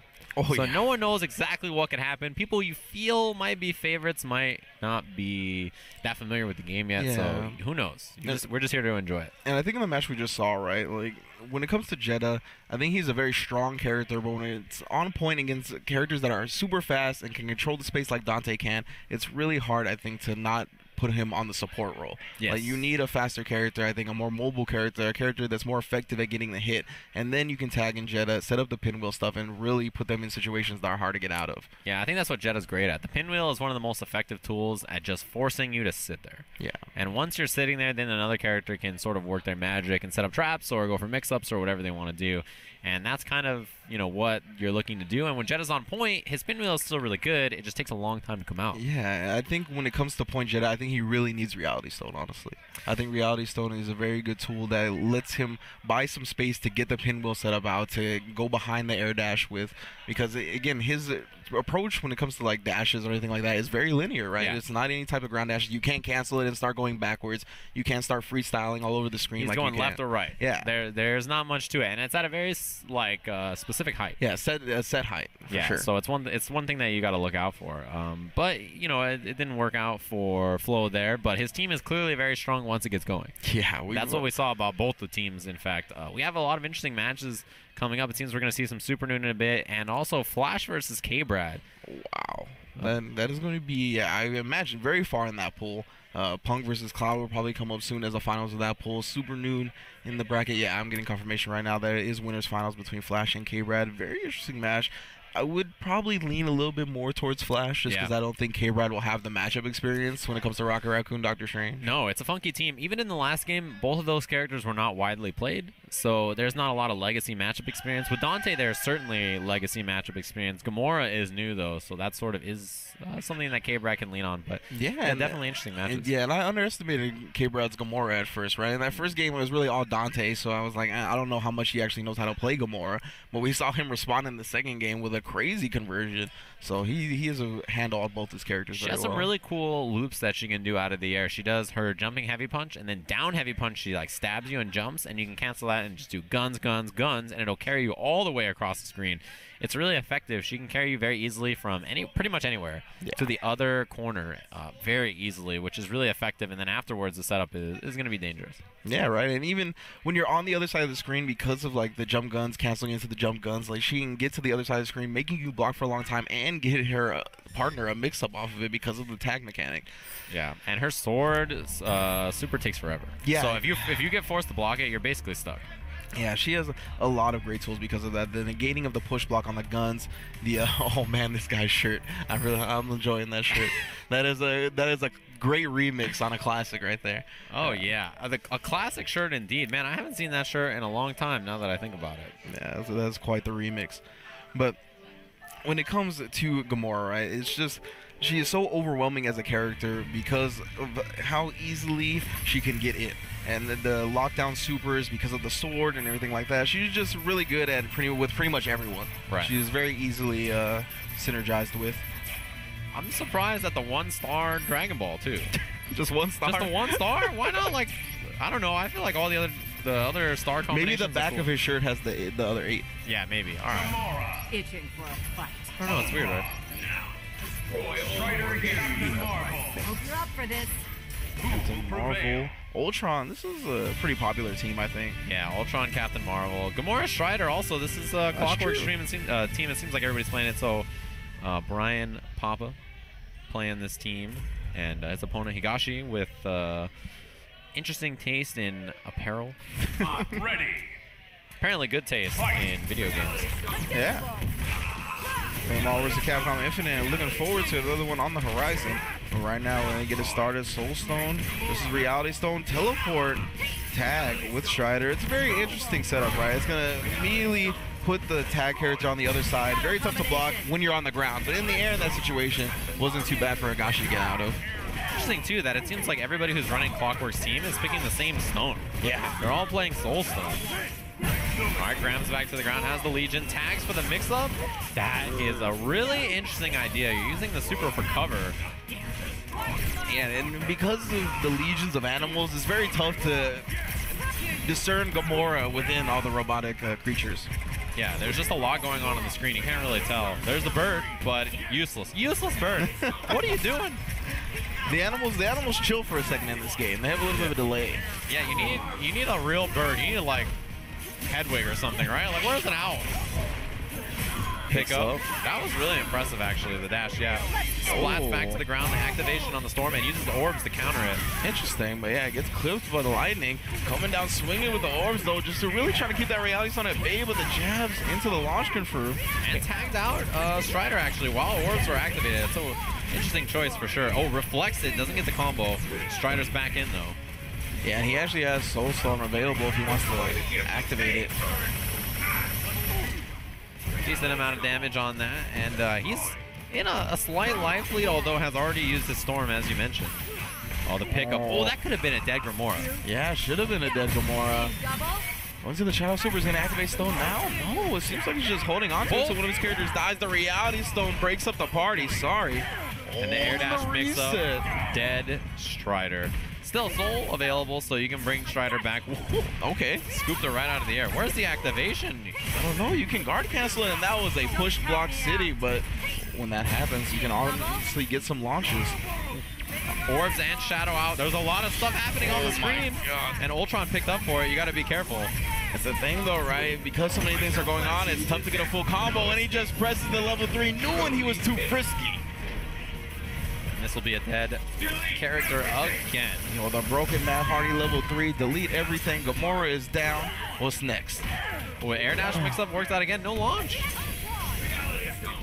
And the air dash H gets the job done. Keep that jab to yourself. Yeah, that's the thing about Jump H, right? There's a lot of ways to, I think, anti-air in this game, but Jump H is kind of immune to many of them. Yes, not really anti-airable. It's very difficult. Yeah, even if you make it whiff, there's very low whiff recovery as well, so it's a very effective tool for sure. Reality Stone just runs into it. Comes back on the other side. You see Papa, though, it's so hesitant because that Reality Stone's already out. Doesn't want to swing. Okay, ends the combo early. There's an air throw. And summons the bird and the dog. And then just wall clings to the other side. I think he's trying to get a cross-up with the robotic animals. Do you know if there's lore, if that's a dog or a wolf? I'm pretty sure it's a wolf, but I have no idea about the lore. Oh, all right. Went the opposite way. Still almost got a combo. Probably could have air dashed and picked it up. He's part of the Star Clan. Yeah, I don't know. It's a dire wolf? Winter to launch, but Winter is coming, and after Winter is Dragon Ball. The guns in the air, the low. Yeah, so those guns are not overheads. Yeah. So you can block low there and just expect that Strider will go low. Both players, you see, as soon as they recover, they're mashing their life punches, trying to find the confirms. Oh, the pick up the sword afterwards. Both characters still.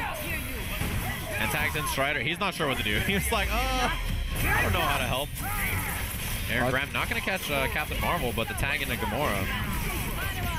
Playing again. Oh, smacks her in the face when he tries to shoot the guns. Reality Stone covering it. The lightning as well is there. And then just combos off the raw Reality Stone. I think he wanted to combo into the fire right there, but it took a little bit too long to come out. I think you're right. That's what he was looking for. Another Raw push launch? block. Yeah, all those raw launches are definitely messed up push blocks. Oh, for sure, yeah. Just in Everybody's case, holding down back, and when you hit 2 punches, you get your heavy punch, which is the launch. Yep. You see that pretty often. You're going to see that a lot this weekend. Good Marvel players will confirm it, too. Yeah. Oh, I thought he was going to do the loop. Oh, Reality Stone, he's going to get both. Going to the super, he does. Very smart maneuver. Gamora down again. Strider's still there. Is he going to get hit by this? Oh, he does. Yeah, a little bit of damage. Yeah, decent enough. He was fully loaded on the meter, so I'm not mad at spinning it, even on a little bit of damage. Ouroboros is up. He's going to activate the Soul Stone. He does not just yet. He's got to activate. If not, he's risking a lot here by just continuing this combo. If he gets hit, he could be in trouble. Okay, goes into level 1. Will not be enough damage to kill off Ultron. Doesn't go into the orbs either. Infinity Storm now. Oh, and now both of them get picked up. The worst possible moment to go into it. Gets to the super with Gamora. She will live for now. Reality Stone just hits her in the face. Might have been trying to reflect it back. Oh, and the pickup. Yes, it is a tag. And gets the job done. Man, that's one thing about the tag is a physical hit. So anytime the reality hits, you basically get a free confirm, right? Your character's going to run in there. Yeah, and... Dang, was that a hitbox? He had a custom hitbox? Yeah. And when it comes to a Reality Stone, right, like the Surge, you're going to see a lot of people just eat it in the face because to reflect it, you have to push block like in the first few frames. Yeah. So when they mess that up, they're just push blocking a little bit too early and they get hit. It happens a lot. Yeah, it's brutal. Yeah. Man. Besides that, you'll also see like when they do it in the air, a lot of the times people will try to jump up to block it, but then they end up just backdashing in the air. Air dashing backwards because that's also 2 punches. Yeah. Same as the push block input. Yeah, advanced guard, yeah. Stuff, man. Stuff. Yeah, just these little nuances that we have to get used to. Marvel vs. Capcom Infinite being brand new. Week 1, of course. This is winners finals of Pool 2. Miller Time versus Super Noon. You can see Super Noon on the left side of your screen. Yeah. One of the benefits of Marvel vs. Capcom Infinite being in this week 1, we're just running through the matches, baby. Yeah, it's 2 We're out of just 3. doing it. We're moving. We're just doing matches. We have Super Noon, another Soul Cow killer here. Again, we mentioned him earlier in case you're just joining us. He's been around the Soul Cow scene for a long time now, ever since he was like 13. Yeah, I think he's like 18 now. Been pretty much sticking with Marvel the entire time. Has it been that long? Dang, I was just thinking about Marvel, and yeah, it's been out since like, what, 2011 or 10? Ultimate was 11, and Vanilla was 10. So yeah, those guys, the people that started with Marvel 3, it's been that long. They could be 11 and could be 18 now. That's how, yeah. It's crazy. Fighting games are crazy. That is wild. We are living. Time stops for no one. Yeah, I was thinking about it, and like Marvel, when I was in like high school when Marvel 3 came out, so I was thinking about it. It's been a long time. That's scary, for sure, man.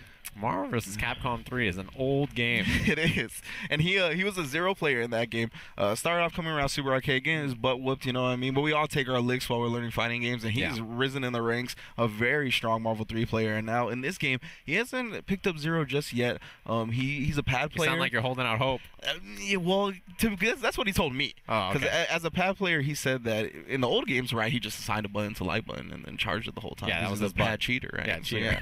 But in this game, you can't do that. So he doesn't know the exact layout he wants to play 0 with just yet. Right. It's actually funny because that's been plaguing a lot of 0 players. Jeopardy. Yeah, so the same thing, right? Yeah, he Jeopardy, couldn't another one. Cheat with the math Yeah, button. and he actually is also another one that has switched fully to the dark side. I don't know if you know this, but he is a hitbox player, yeah. Man, So- you know, the thing about hitbox, I will say as a PSA to everybody out there, stretch your hands, your fingers, and your wrists, because if you don't, you'll end up like an old man who has wrist pain when they try to use a new contraption like the hitbox. So look up some very simple stretches and stuff like that. Take breaks, stretch your hands. It takes like 2 minutes, and maybe one day your hands will still work, so you can play Marvel 4 and Street Fighter 11 and Dragon Ball 9 and everything else that we're trying to play in the future. Yeah, regardless of your method of input, I think it's very important that we all take some time to stretch our hands and wrists to prevent injuries. You can do it while you're watching the stream right now. It's very simple. It's very low effort to do. I did want to mention, though, about Jeopardy. I don't know if you know his current layout. No. His button layout. What is it? Okay, it's pretty funny. Because he said that he was originally charging with light kick with his thumb, right? Because that's how I play Zero, right? You charge with the light kick with your thumb. Right. But I guess because of the spacing on hitbox, like the buttons being so close together, it was just killing his thumb for whatever reason. Ah. Like he was having a lot of pain. So he switched his layout to some funky stuff. It's like light punch on top. It's like light punch, heavy punch. And then light kick. No, it's so random. There's like 4 buttons on top and 4 buttons on bottom. Yeah, there's like double kicks and double punches assigned to Wait, the he's playing a piano rows. solo? Yeah, What's it's happening? Yeah, it's pretty nuts. I'm not sure what's going on, but Well, on hitbox the buttons are smaller, right? Instead of 30 mil, I think they're 24. yes. So it's like a weird scenario. Man, they got all these cheating layouts just to play the video game. I'm going to look up this button layout because I dedefinitely have it. The written default down. layout that most people tend to play on if you guys are on an arcade stick. The top row is light punch, heavy punch, tag, and the bottom row is light kick, heavy kick, stone. So most people, as from what I understand, are playing. I saw a lot of people asking about the default layout because that's not what it starts at. So his top row is light kick, light punch, heavy punch, tag. And then the bottom row is heavy kick, double punch, double kick, stone. That's so What weird. in the world? How did his hands like reach? I don't know what's happening. I don't know, but yeah, that is the type of stuff that Zero players are going through in this game because we all used to just charge with our index finger on light punch, and since you can only dash with 2 punches in this game, it's not good to charge with that. Somebody told me, so here's 2 things. One person told me that I should call Strider's dog a wolf. Okay. Because it covers both, technically. And then somebody else replied, and I was like, oh, that makes sense. Somebody replied right after with, it's a tiger. It's a tiger? That's what somebody said. I don't know what it is. Well, is it a tiger? It might be, actually. I've definitely seen a robotic tiger from Strider. Maybe not in this game, but I've seen him, that's in his arsenal for sure. All right, I'm just going to call it a 4-legged animal. There's no Strider on screen right now. It's okay.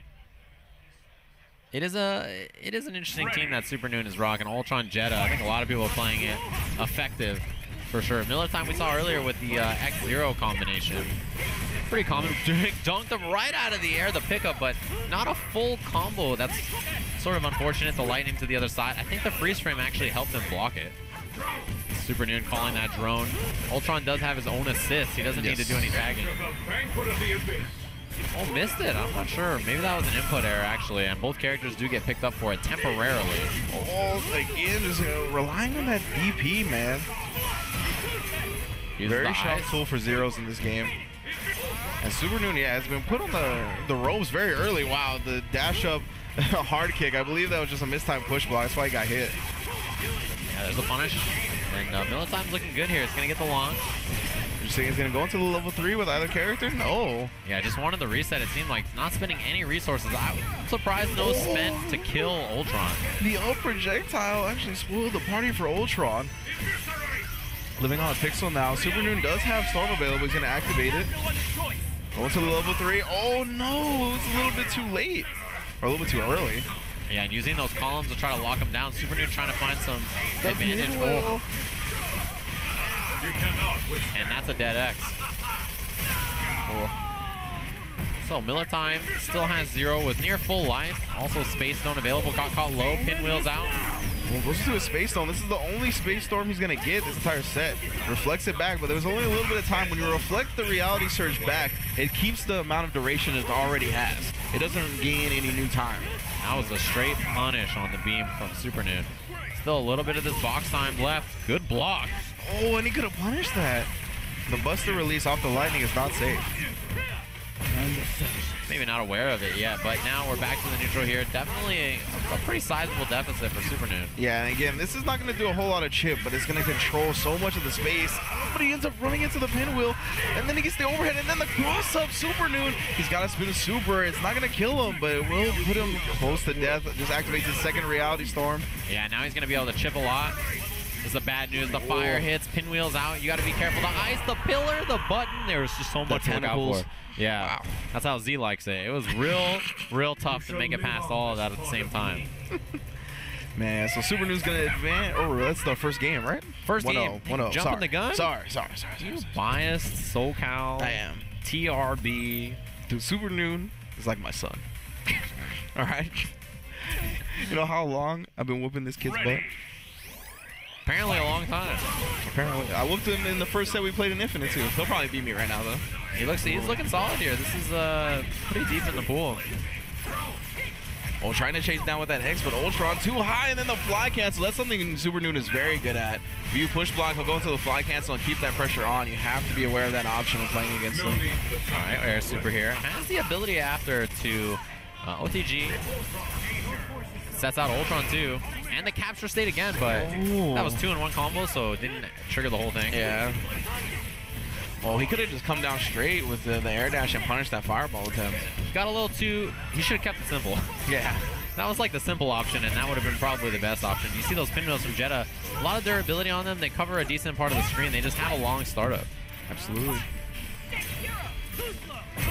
Well, tries to get the other side, and then I'm not sure what that super was about, honestly. If it was just another setup to tag to X or what. However, it's going to work out. And you see, he was trying to throw that pinwheel. He actually got dunked by X because of it. Oh, tags into Ultron a little late. Jetta takes a little bit of damage, but Ultron on point a little bit better. Wow, scooped him in the air when you try to chase him down. Lower time in a similar situation to he was last game, right? X on a low health, 0, nearly full. Oh, look, maybe a miss input. He still has tag available if he needs it, and he didn't even spend it, actually. Oh. I think he was worried about letting the Buster go from 0, right? It would be a full combo punish if he did. Using those busters. There's the drone, actually. We've seen Super Noon use it more than all their Ultron players today. Tags into Jetta. Oh. Ultron took a little bit of damage, but Jetta managed to block it out and save him. Other side. All right, this is a big opportunity. Yeah, we've seen this jump loop that Super Noon favors. He's going to go into the super after that. OTG. He can still put out the pinwheel and tag here. Oh, doesn't even tag. Oh, went for the command throw plus Ultron to try to keep it safe, but made it out with 0. And now this activation to try to lock him in the box. He's using the reality to counter. Well, I like that thought though. Oh, ends up getting the cross up. Yeah, that's not just going to auto block for you. There's gaps. Freezes him with the ice, doesn't get the rest of the combo. Oh, that was a missed push block, but he still got the stone activation anyway. Launch! You can see the invincibility on the side of those storms, just making the 0 sword go straight through his hitbox. And 0 is pieced out. Jetta's in now. Look for the mix-up. Got X on the other side. That'll probably be enough with the fire. It is Super Noon 2-0 to move on over Miller time. Yes, sir. Super Noon looking sharp. That was a good set from him for sure. The Jetta Ultron, again, just a very strong week 1 team, right? Ultron, I think one of the easiest 8-way air dash characters to really like effectively play his game right now. You know, yeah. He doesn't take too much effort or control. Like Nova, I think is very fast, takes a lot more precision than Ultron right now. Ultron, you can just do dash H. What a weird world we live in, where Nova takes precision. It's a new life. It's a new world. It's a new game. I saw a lot of Nova players tweeting that they didn't want to play him in this game, that they have realized that they really just liked Ultron a little bit more, and I began to ponder why. And then I saw the ease of use on that H, and I said, you Nova players, it makes a lot of sense. And you brought up a good point. We were talking yesterday, actually, about Nova's Dolphin Kick, right? It is a forward roundhouse input in this game. It is no longer an option select for the air throw. Right, so any character who has an air attack that's a heavy punch, that's also a throw. So it's sort of option selects, right? It does multiple things at the same time. It's a great jump button, but it also can throw your opponent if they're close to you. So it does both things at the same time, which is really powerful, right? It works out for you in 2 ways. So that's pretty strong. Yeah, we're going to see K-Brad versus Flash. I'm not sure how much these guys played. I did see them both on Justin's stream over in Vegas, but I didn't really see them play each other too often. You think K-Brad has ever taken off that Bluetooth thing that he's got on his neck? I don't think I've ever seen him without it. I don't know what it is. I'm honestly, is it part of him? Did Evil Genius install that on his neck? The cybernetic enhancements are already beginning. PPD put it on there. He's like, oh, look, man. We got to track. It's because K-Brad was traveling so much, they had to track where he was. That was PPD's final gift to EG for going back into the competitive world. Cybernetic enhancements? Yeah, I don't know. I've never seen him without it. We're gonna see the blonde Dante though. Never see him without that either. Blonde again, and the Gamora. He matched the armor with him. Oh my God! And the blonde stone. All right. Well, it's Rocket Strange versus Dante Gamora. It's very interesting. Dante Gamora take up big space on the screen, but Rocket and Strange have great lockdown, and they can put up so many things to kind of lock your character away from using, you know, those normals, creating space for themselves. They can really just sort of make you sit there and deal with it. Yeah, I was leaning more towards Flash earlier, but when I see these characters on the screen, it's hard for me to believe Rocket Raccoon won't get rushed down. Well, he's got those projectiles out already. Oh, miss from K-Brad. I don't know about those up guns. And Groot's there to pick up the combo that allows him to do the bolts at the end. And this combo is not a lot of damage. It just takes the knockdown at the end and allows him to set up those eye. It allows him to set up the bolts. This is a lot of damage. He's got 2 bars as well. Teleport mix-up. Dante escapes. He's got him. Yeah, he tried with the Helmbreaker. Would have reached the spell, but Chansey wasn't there. And it is again. Just blocks, comes down. Ooh, cancels into the ice. We'll see the other side. Tags in a Gamora to try to keep it safe. Set out the trap and then cancel it into Strange. You see the Space Stone to try to pull him into the trap that's back there. Oh yeah, that move has so much recovery on it. Easy punish for Flash, but drops the combo midway. Again, I'm not sure what input he's messing up. Well, you see those short super jump hops from Doctor Strange try to get in there. Teleport cancel at the end of that. Sets out the bolts at the end anyway, but didn't get a combo. Just woke up with that uppercut. 4 bars on the side of K-Brad here. He tags into Dante. I'm expecting a level 3. Takes the knockdown. Went for the double shotgun, and there's a counter switch at the end by Flash. It's a huge hit. Has plenty of meter to make Rocket Raccoon truly pay. Goes low this time. Opened up, spin the meter, my man. Oh, if he would have immediately got to a super, you cannot counter switch during supers. Oh, daggers plus teleport. Good block from K-Brad, but the Mystic Sword catches OTG. Didn't get the combo, though. Too far. Oh, and then goes down. Space Stone wants to keep K-Brad contained. Again, the Gamora and Dante so good at moving across the screen. Just runs into the sword super. Gonna put out the daggers and teleport again. There it is. K-Brad was in the middle of something. He gets flipped. This should be a dead Gamora. Yeah, he's built just enough bar to go into the super, but he chooses not to do it. Of course, you cannot counter switch during the Space Storm. Very greedy, actually, from Flash to not spend that bar. Oh, wrong It's rough. It keeps happening to people. Yeah, the difference between winning and losing is converting off of it. That's for sure. Tagging a Gamora here for the incoming. In the front! Flash anticipating the character to go flying past Gamora, ends up in front, tries to punish with the spell. No punish on that from K-Brad. Activates the Soul Stone, though. And this is trouble. Flash has got to run for his life here. Both of them activated. Oh, man, this is messed up. Oh, put Dante behind. Yeah, and even though he was hitting Gamora, it didn't matter. Dante was in there for the combo. Double Soul now trying to build that life back. And it's so hard to escape. Yeah, it's got a huge hitbox on it. Yeah, great horizontal coverage from the Soul Surge. And yeah, I mean, I think obviously K-Brad doesn't have the matchup experience for these characters, but Gamora and Dante just control so much space, are so good at moving across the screen and putting the pressure on the opponent. As long as you don't let them play, you don't got to worry about that. Exactly, and that's sort of the idea, right? K-Brad's just playing solid. You know, if you don't know exactly what's going to happen, just play simple and see what will happen, you know? Spike here, you know that Groot is coming. And that allows him to pick up the combo here with Doctor Strange. Knockdown into the daggers. And the throw afterwards, that gets rid of the red life too. Yeah, but feature of all was the Capcom Infinite, so even when K-Brad tags out now for Dante, not going to be recovering much. Even if he does get that opportunity, counter switches in, it still might be death for Dante. That was a ton of hits done. Oh, pulls her into it, Dante! He falls directly on the trap for death. Blondes do not have more fun when they're dead. No. Dante is out of there, sets out the daggers. Still working on a perfect, hits him in the face. Soul Storm, Infinity Stone. Gonna bring Dante back into the game. Spell tag into Rocket Raccoon. You're still blocking overhead, and I still got both of them. Pulls out the the machine bullets. gun. Oh, and he's actually out of there. One character escaped. Gamora's not getting hit. Now she is. Oh my god, the minigun to the spell. Does a combo, both characters living on a pixel again, and the perfect has been completed. Flash ties it up 1-1. K-Brad's like, word? Did you see his blinks? You see how wide his eyes were? Oh my goodness. No expression from Flash. Flash, yeah. Flash looks like he just lost again, honestly. He's just big chilling. Now let's get back into it. Even the resurrection of Dante couldn't put a scratch on Flash that game. Using that air projectile. If it lands, as you can see, there's a ton of hits done on it. He has 2 of those projectiles. One a little shorter, a little faster, doesn't combo into anything. And one that does. There we go. The push block into the punish. Missed combo, but he gets the second try. And he's going to pick up Dr. Strange because of it. He's going to go into a super. No. Yeah, I don't know what's going on over there from K-Brad.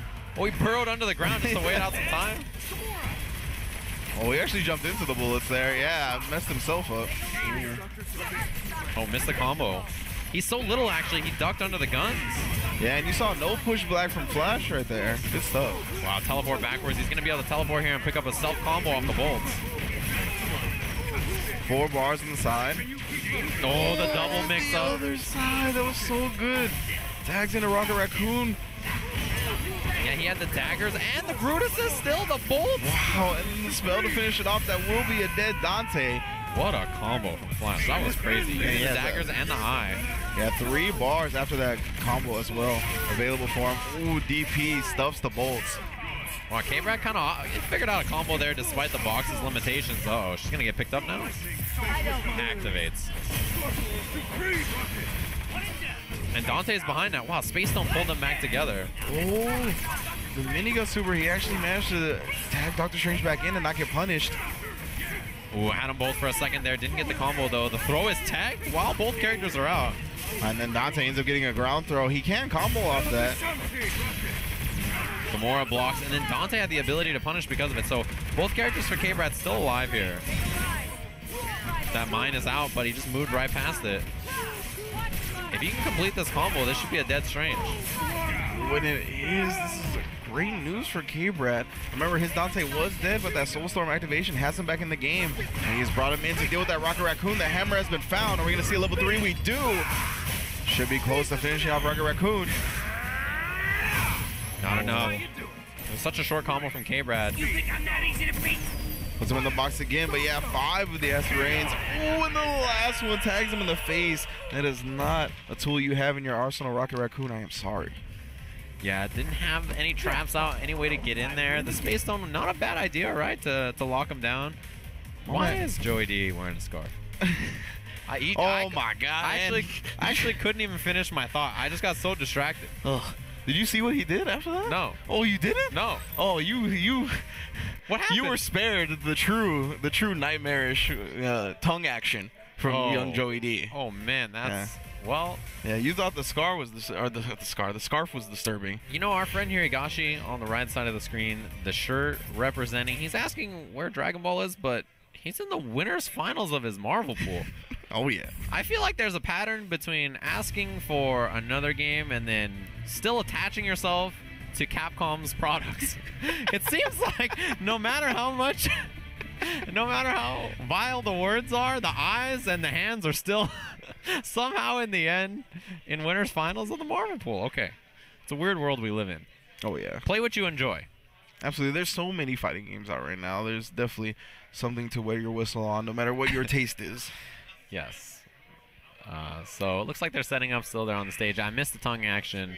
Thankfully. But you guys haven't missed any of the Marvel action. We just started, what, about an hour and 50 minutes ago on our first Marvel pool ever, right? This is our first Marvel vs. Capcom Infinite pool ever really here in one of these official Battle for the Stones tournaments. So it's been great so far. As a reminder, if you're just tuning in, rules are 2 out of 3 until top 8, then 3 out of 5.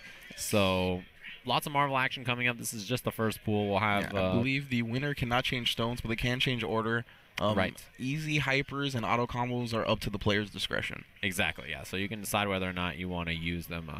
Which is really interesting. You know, the rule set seems like pretty standard to me. Makes a lot of sense. This game has, you know, more things than something like Street Fighter, which is a little bit more simple in what the rules can be or can't be. Really, the only thing on the line is like 2 out of 3 or 3 out of 5, right? That's the real only question that people want to often know. But there will be pool action for Marvel vs. Capcom Infinite today and tomorrow, and then Sunday will be that top 8. If you guys are curious, it's going to be a good one. I'm really looking forward to that. And, yeah, just a lot of great action happening all weekend. This weekend at Southern California Regionals. We have so many competitors here from Marvel vs. Capcom Infinite. I'm very excited. I wasn't expecting a lot of the out-of-towners. We got the Ray-Rays in the house. Coach Steve's in the house. We see Joey D coming up to play right now. A lot of the East Coast cats also came out for that first Marvel vs. Capcom Infinite tournament. You know they didn't want to miss it. No, they're trying to get them. They're trying to get the stone. I'm trying to get the stone. They're trying to get hit by FChamp's thorns, right? His Dormammu. I mean, everybody knows that guy has probably. He's probably the favorite. Yeah, yeah. But Clockwork tweeted, "I'm coming coming for you. Ray Ray is trying to get out here and swing. Joey D. There's so many players that really want to get this first win. Yeah, Richard Wynn again. Also saying he's saving stuff for SCR. Yeah, it's very dangerous landmine field. Richard Wynn is one of those. I feel like he burns out, but he burns out bright. You know, he's always got something cool, but it's like, man, Richard, if only you could capitalize in that final moment. Yeah. So we'll see. I would think he'll be playing either later today or tomorrow. Man, it's not going to stop. Today we have Marvel vs. Capcom Infinite until about like 6 o'clock, and then we're going to switch on over to Street Fighter V. Right. And then tomorrow I think it's going to begin with Street Fighter V and then end with Marvel vs. Capcom Infinite here on Capcom Fighters. Exactly. So about another 2 hours of Marvel action coming up, and then we'll jump on over to Street Fighter to close out the night. So, you know, there's lots of fighting game action happening. Again, if you guys want to look at the brackets, smash.gg/SCR will take you to where you want to be. You can look at the brackets for any game happening this weekend, and they'll be updated as they go, hopefully. So you guys can tune in and check it out and see where they are going and who's going to play whom and where they all meet if they get out of pools and if your favorites are doing well. And if they're not, then you probably know by their Twitter. That's an easy way to tell. If they're at the hotel bar, that's also a good sign that the tournament has not been going well or they've already won it. It's one or the other. Those are usually the 2 times you see people there. But either really good or really bad. Yeah, man, these matches are crazy. So Joey D and Higashi is winners finals. Then we have Super Frankie versus Kless. We mentioned Kless earlier as a young player who was really good in Marvel 3. Then Punk versus Cloud 805, which should be winners finals of the pool. Yeah, that's going to be an insane match, I'm sure. I'm very much looking forward to it. I'm looking forward to Kless, too. I hope he's playing Frank West, a character that I'm very confused about in this game. Everybody is, right? Yeah, I'm not sure how good Frank is in Marvel vs. Capcom Infinite. It seems to be easier ways to level him all the way to level 5, but at the same time, even when you get that level 5, you don't have the assist you did in Marvel 3 to help you get in. I mean, the chainsaws are great. They're obviously, again, gigantic hitboxes. Not sure what that was about, but it is over. There's something interesting. Hopefully the stream didn't catch what we were catching. But anyway, what was I talking about? You were talking about my brain has been Frank scrambled. West. Okay, so here's the thing, right? Frank was really good in the last game because he could have those assists to back him up, right? So if you were Frank and you had jam session, you could jam session plus roll. It was very effective. Yeah, but now that's not really the same kind of stuff. He doesn't have any assists. He's got to play on point solo. So it's sort of weird. He has to fight around that a little differently, and Frank players have to play a little bit more carefully. Yeah, and I feel like the thing is, right, you want him on second so you can get some type of combo into tag and to level up, right? Right. But I feel like he needs a support character. Like, I feel like he needs a Dormammu or something like that to lock down the characters and then to get his mix-ups going. Yeah, so it seems like with Frank, you need a character who can stay on point and fight well and level you up. And then once you are leveled up, to help lock them down. Somebody who has long block stun moves, but also is okay enough on point to get you a lot of hits. So maybe, Dante sounds good. Dante Frank was really good in Marvel 3. Those two were like best friends. Yeah, that's They just worked together. Like, I feel like every Frank team had Dante on it. Yeah, and because in Marvel 3, right, the shenanigans were like team hyper combo, and then you can do the $1 million and you get a bunch of photos. Yeah. In this game, it's very similar. You $1 million, you tag, and he even has a little tripod to set him up to get an extra picture off that. Yeah. So it's same idea here. I'm interested to see if Kless is playing that because he did play that a lot in Marvel 3. Right, that was his team. It was Zero, Frank, Dante, I believe. No. And you didn't really see like Zero and Frank on the same team. Yeah, and I think it's because like his Zero was just there to get that first hit and to level up Dante. Yeah. Or to level up Frank. Zero players always just want to hit you and then loop you and then hit you and then loop you and hit. And he was like, I'm here for Frank. Yeah. Zero is Frank's homie. Like, they're together, best friends. I wonder how they would work in this game as well. It'd probably be pretty decent. I think Zero's another one of those characters that's pretty good, and not only being the point character, but also then being the support character. For sure. If he needs to be. Because I think Segenmu, I think there are some dirty setups regarding Segenmu and fireballs in this game because of tags and being able to side switch in the middle of the tag and stuff like that. But it's just a character with so many options, it's going to take a while to explore. I mean, even Jump Lightning tag. Yeah, Jump Lightning tag is buff, man. And then you get overhead or low mix up after if you're Frank, because it's jump paddle saws. They hit on the way up, they hit on the way down. They hit everywhere. They're huge. Yeah, they're as much of a menace in this game as they were in the last game. It's just there's no assist to back them up. Yeah, and he's not killing in one hit anymore. Not nearly as much as he used to be. In the last game, if you hit somebody with Frank, especially level 4, level 5 Frank, they were dead. They were pieced. And we saw Apology Man play, I think, a little bit of Firebrand Frank West, but didn't he end up playing something else? Yeah, he was saying that he's in a mid-character crisis. He wanted to try Firebrand and like Strider and Firebrand and some other characters. He wasn't so sure about Frank because he was having trouble dealing with vertical space above his head because Frank is just moving around on the ground, and especially if Frank's not leveled up, he doesn't really have super far ranging normals or anything. And then Firebrand was sort of having trouble hitting that spot up in the air, so he was like, all right, well, I need somebody who can help me control vertical space. Okay. Which was like, Strider was the one I remember. I don't remember who else it was. And didn't he tweet some nonsense like, you know, in my older years now, I'm not really feeling Frank as much as I used to as my younger self. I feel like he did. Did he even play Frank that much as a younger man? I don't remember him playing that much. Well, Frank. do you remember on Before SCR? his team? Yeah, like the first SCR he got, he like came onto the scene and was like bopping people with Frank. You're right. And then they were like, all right, this was cute, and then everybody figured it out, and then he just started unblocking people. Yeah, he went from Smart. like, all right, I've got like really good, you know, mix-ups here with Frank to, Yeah. all right, well, you can't even block it. Yeah. Like, what? Why run a mix-up when you could just, there is no mix-up. Yeah, You just just die. unblockable. Yeah, that's pretty good. Yeah, I think Firebrand, of course, doesn't really have that same option in this game, but still very strong character, has the instant overheads available, and plenty of other shenanigans that made him a filthy character in Marvel 3, and I can't wait to see whoever brings him out in Marvel's Capcom Infinite. But we are back to our winners finals of Pool 1, Joey D versus Sagashi. Ready. Joey D with the Ultron Captain Marvel. Oh, no, Oh, that's yeah, Zero Zero Thanos. Thanos. Okay, that makes more sense. He was Zero McCry in the last game? Yeah, Zero May Cry. Oh, wow, didn't get the combo off the bounce there. That died. Man, her slide, Captain Marvel's slide is excellent. It's very good. It's super good. And not only that, but you can use the slide and cancel it on whiff or in hit under like her dive move, and you just get a combo. Super effective. Good to go. Dive into the corner. Switch into Thanos. Interesting. Can you go into the palm breaker loops? You can. That's really good. Oh, I was going to say, if you hit that last palm loop into the supers to be behind territory, get some of the boots better anyway. The jump H. Well, he actually didn't let go of Buster. Didn't come down with the ice spike, allowing Captain Marvel to hit him with the reality stone, but doesn't matter. Cross up. Back into the corner we go for Joey D. Yeah, he's going to do the same kind of combo. We'll see if he can complete it this time. Reality. Interesting. I don't know if that's what he wanted, but wow, pickup. That could have been a big opportunity. Yeah, needs to hit the launcher after that crouch light kick. The juggle was there. Thanos going to get tagged by some elements here. Still getting comboed. Finally gets out of the business. Oh, the Buster. He's so little, it didn't matter that the fire was above his head. He's short. That is, you know, being short, sometimes in life it's not great, but for Zero, I feel like it almost always works out. Yeah, it's super good. He just ducks under everything. Oh, missed combo. Invincibility here, yeah, but still gets launched anyway.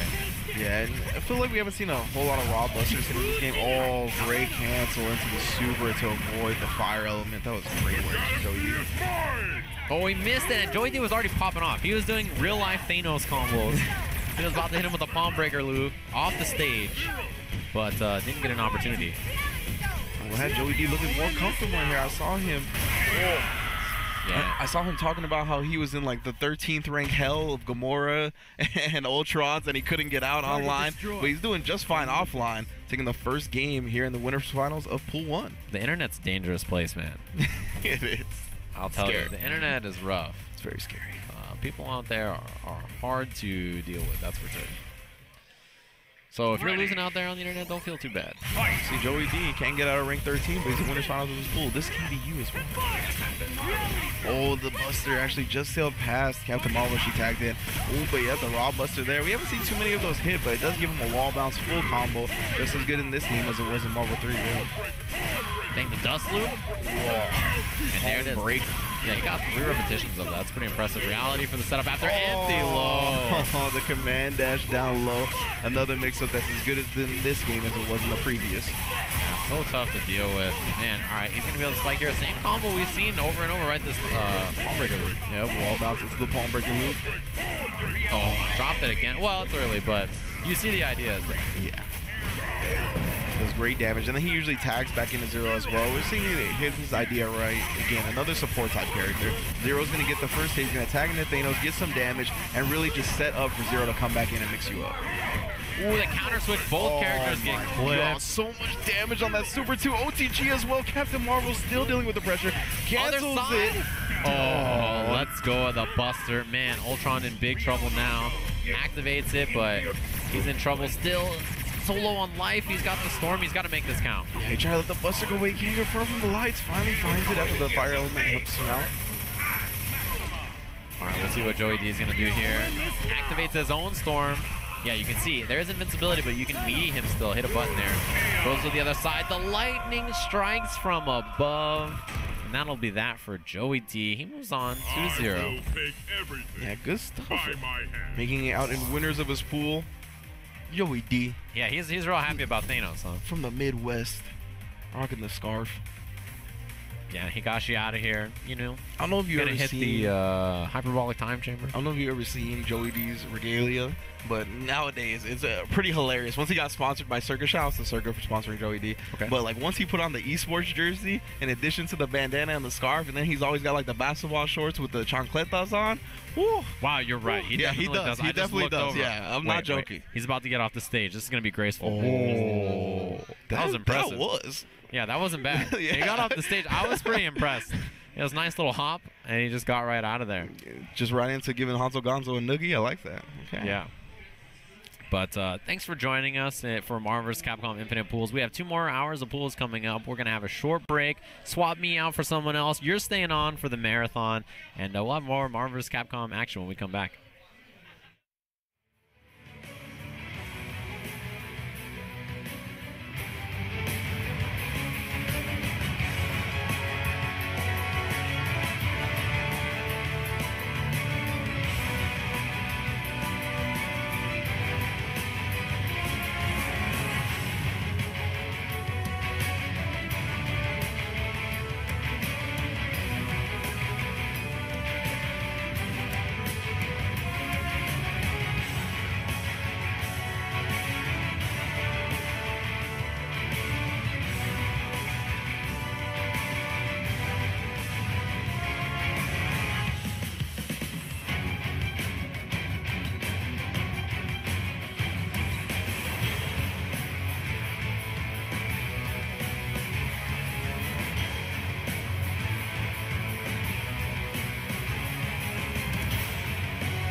we got so far, we had to get a real Marvel commentator in the, but I love FChamp, of course, but you are here to call Panda Global Punk versus Fort Cloud 805. I know, they gave us a treat too. This was a fresh gift for the both of us right now. Oh yeah, absolutely. Cloud 805, of course, one of my boys here from SoCal, but I love Panda Global Punk, and I think they're both some of the top players we've seen in Marvel vs. Capcom Infinite so far. I'm excited to see who gets that first hit and how much momentum they can steal for themselves. Absolutely. I mean, Cloud 805, no surprise we're seeing him on the stage doing so well. But Punk, I mean, we have been seeing him play Marvel 3 towards the end there, but he definitely has some Marvel blood in him. So. Oh yeah, absolutely.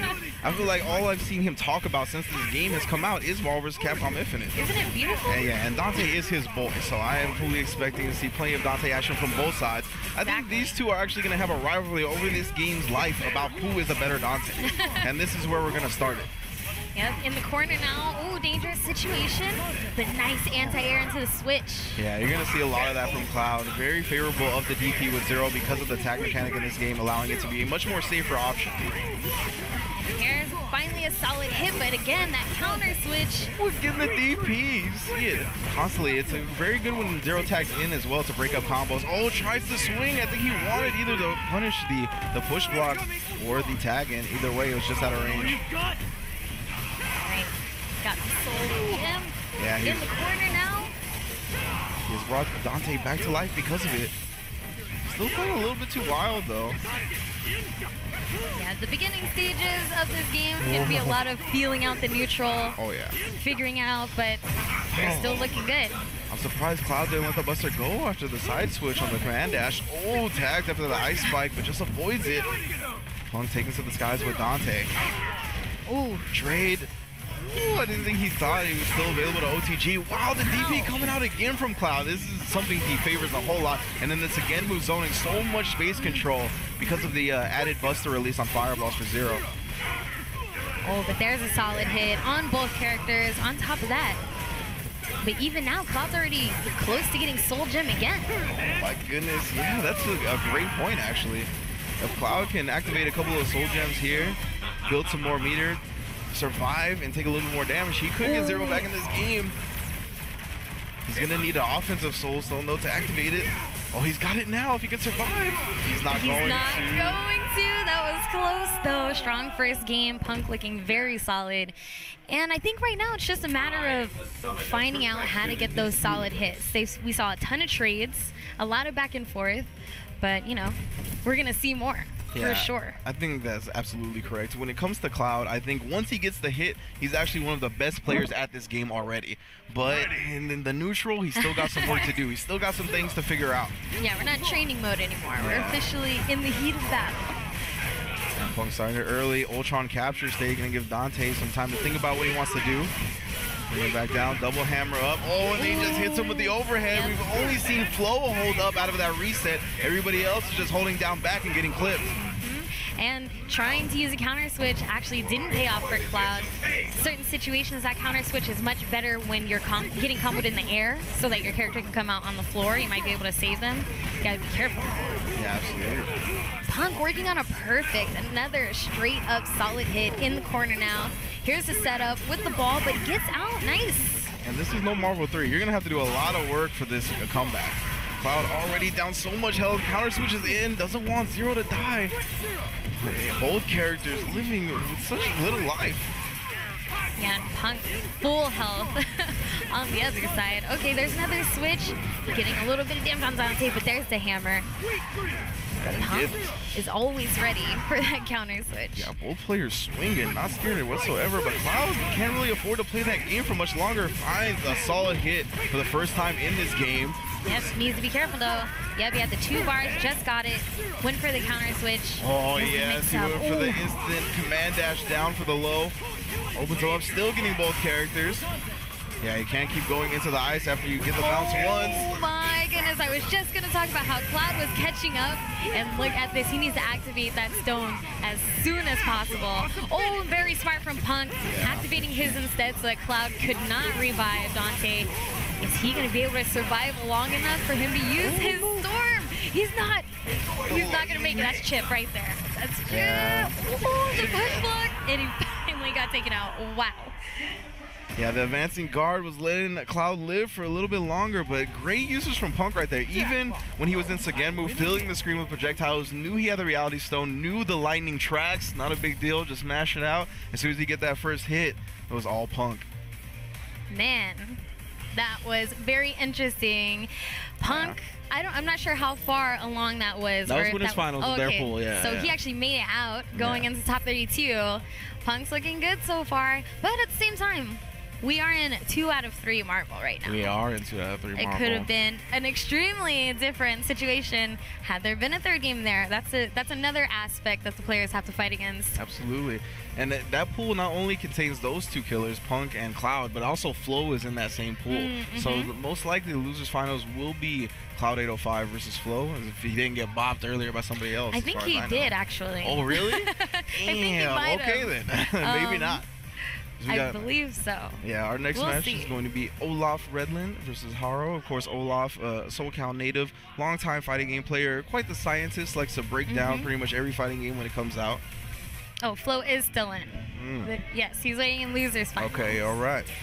So we got confirmation. We'll most likely be seeing Cloud versus Flo here in a little bit. Yeah, Olaf putting out that early tech alongside, other players like Tyrant, FChamp. Yeah, man. I believe Olaf even had, I think he was telling me at Wednesday Night Fights, he has a Google Doc. He was writing down every piece of tech, no matter what. And no matter how minuscule or how important, he just wanted to make sure it was documented and and it was in a place for people to look up. Yeah, that's godlike, especially early on where that information is so valuable. Yeah. And the fact that someone's taking their time out to give that information to us, gotta give them props. Gotta give them props for that. Yeah, absolutely. It's been a real joy on Twitter since this game has come out, right? I know, There's right? just videos, amazing videos I haven't every had day. as much fun on Twitter ever until now. I look forward to it. And that's also a huge thanks to easy PS4 sharing. Shout out to PS4 for making it so easy to share those videos. We'd all be lost. All right, here we go. Some Hulk. This is actually the first time I've seen some Hulk today. Okay. Saw a lot of Gamora, obviously Dante, Ultron, etc. But Hulk, which I think, a lot of the characters in 3 that didn't really get their burn are way better now. I 100% agree. I find a lot of these characters that were kind of lackluster in 3 way more interesting, way more viable in this game, including like Ghost Rider, Hulk, Ryu for that matter as well. Yeah. We'll see how Haro, if he can make us some truth tellers and really show off the tech that these characters have in this game that they didn't previously. Oh, okay, using Time Stone on top of that. Got Olaf with power. Oh, it's going to use the install super. Of course, that does burn Captain Marvel's life a little bit over the course of the super.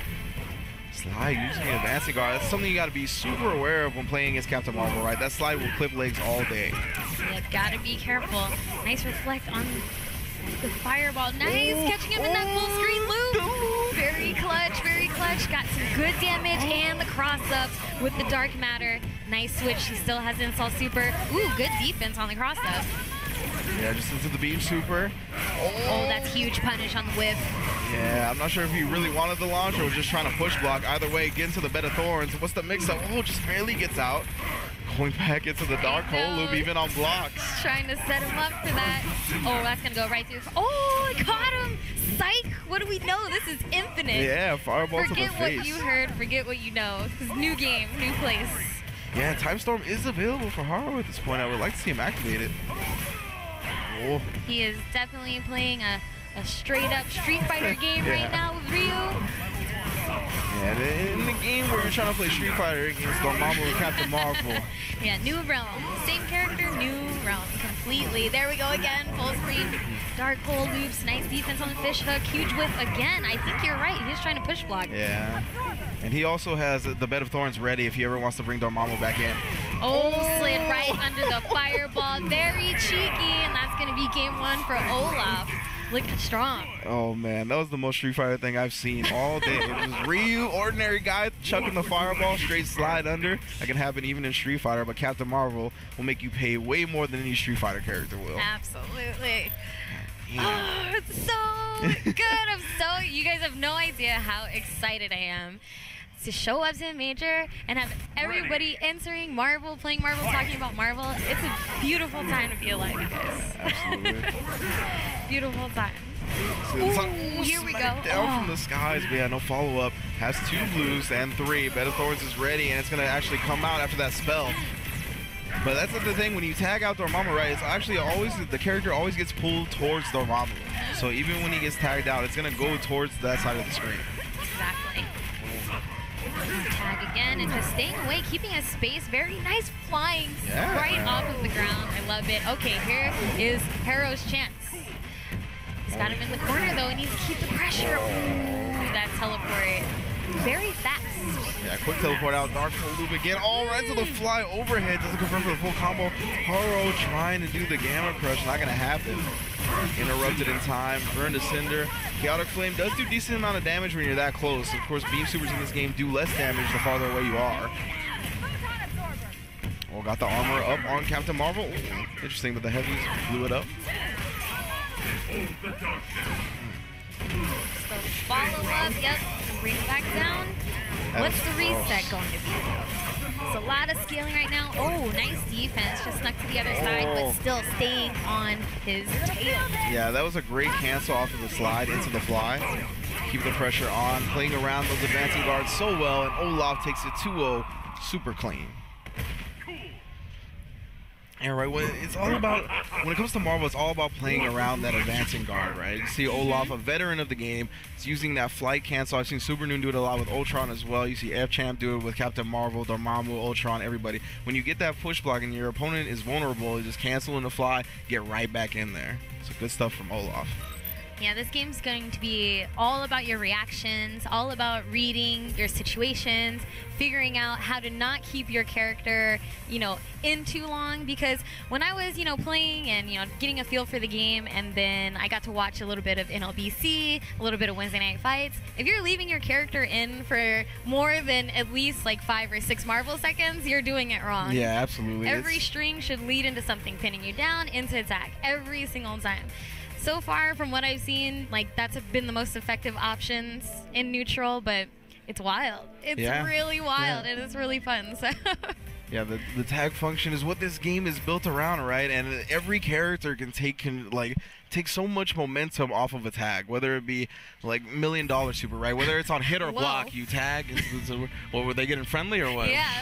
We got No Respect on the left. We got Quan Paul on the right. My man, No Respect. If you've seen him before, he is a Street Fighter player. Usually plays himself some Urian in 5. We'll see how he fares in Marvel. I'm not sure about his Marvel 3 history, honestly. And Quan Paul, also a SoCal player here. Goes to Wednesday Night Fights pretty often. I believe plays Laura. That's another one of my favorite things about Infinite right now is that we're getting all the Street Fighter players in on the action, the Guilty Gear players. Everyone's getting in on this. I feel like it's a good middle ground. Oh yeah, absolutely. Between all these games. Yeah, there seems to be at least one player from every single walk of life messing with Marvel's Capcom Infinite. Big shout outs to KizzyK, by the way. He's going to be competing at CEO Otaku this weekend. Nice. And he's been trying to go really hard on Marvel's Capcom Infinite. So big shout outs to him. Actually getting a Spidey mirror. Very nice. Wow. I'm excited to see some variety now. Switching it up. Early web ball from Quan Paul. Oh, and he's on him. He is on him. Yeah, Quan Paul. Showing out, got some real Spider-Man stuff so far. Got some very wait, didn't have the real Cheddar stuff though. No, I'm just kidding. Spidey's back in, the ace.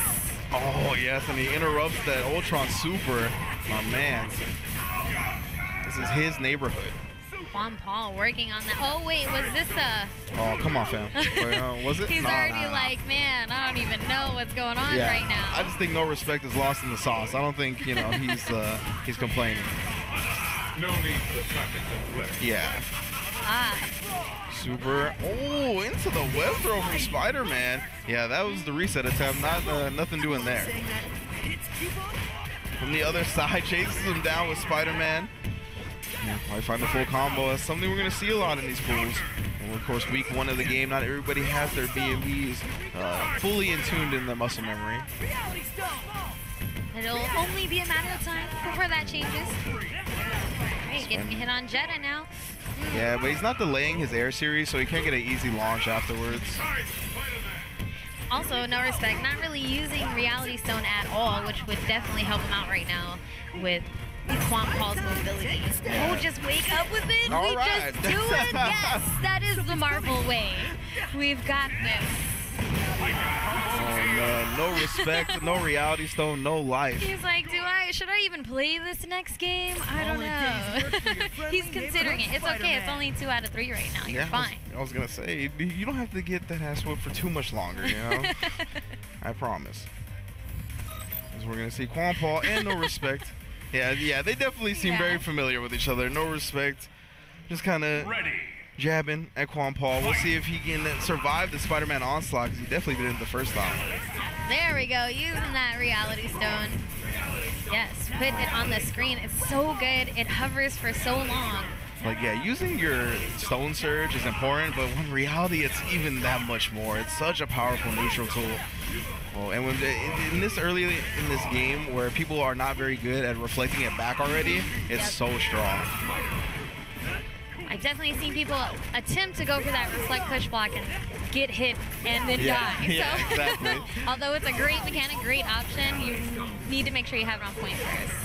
Oh, just the jump back, the active normal, the jump heavy punch from Jeddah ends up clipping him. Yeah, that's huge damage on Voltron. Oh, and that does also using the full super. Some decent damage here from Spider-Man. Also has him back on point. Oh, time stone to the Jedi. I wonder if he wanted it to end up on the other side, but the back row prevented that. Oh, nice air to air. Didn't quite pick it up, but almost got another combo. Oh, nice interruption again. Spider-Man. Real combos in the corner. See if he goes for a reset or just the damage. G for the super. Right, activates the storm. Let's see. Oh, still has Spider-Man in. Okay, got saved. Raw launch. Wow, just wakes up with a super, finds the hit. My man, Quan Paul is playing like a wild child. This is the true playstyle of a Laura player. Oh.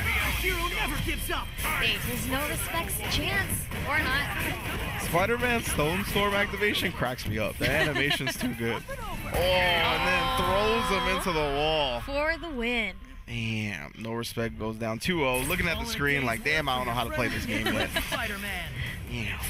Quan Paul definitely looking pretty sharp, though. Good Spider-Man stuff. Man, he beat him without his glasses on? Ouch. Disrespect. They need to swap names. Yeah, no respect. Going down in losers. Hopefully he has a better showing in Street Fighter this weekend. But for now, yeah, it's week 1, you know. Yeah. Still got some time. Can't really take the first major tournament, you know, too seriously. no, you or can't too let that harshly. discourage you. Yeah, exactly. Definitely not. It's week 1 of the game. I'm sure, like, no respect as well as, because he's a pretty competent Street Fighter player, probably having to, since there's majors coming up in Capcom Pro Tour and all of that, you have to split your focus It's still. hard to juggle games, especially at a high level. Like, only very few people can really pull that type of thing off. But props to them for doing that. Yeah, and like, when you even really think about it, right? Like, one of the players we'd say that can do that is like FChamp, right? But even at Brooklyn Beatdown, he caught the beatdown, right? Like, we didn't even see him on stream at all because he got absorbed into that Marvel. And right now, like MVCI, the button layout, you know, stuff like that, it's different enough to throw you off. Whereas, you know, Street Fighter and Marvel, at least they, you know, they had a similar, you know, you had the 3 buttons on top, but now it's just, you got 4 buttons, got your 2 buttons on the side. I definitely saw, because like I definitely saw ChrisG, because I play like light punch, heavy punch, tag, light kick, heavy kick, surge, right? Right. I feel like that's how most people play. But like I saw ChrisG at Wednesday Night Fights. I mean, he's just a Street Fighter player. He definitely played like the default layout, like 4 buttons on top, and like like 4 buttons on top and like 2 on bottom. Wow. And I was like, oh man, yeah. It's just one of those things, right, where people that come from different games are just not as familiar with how the layouts go. Right. So it's just And the getting used to it. luxury of being able to just find something that works for you. Yeah, absolutely. Also helps.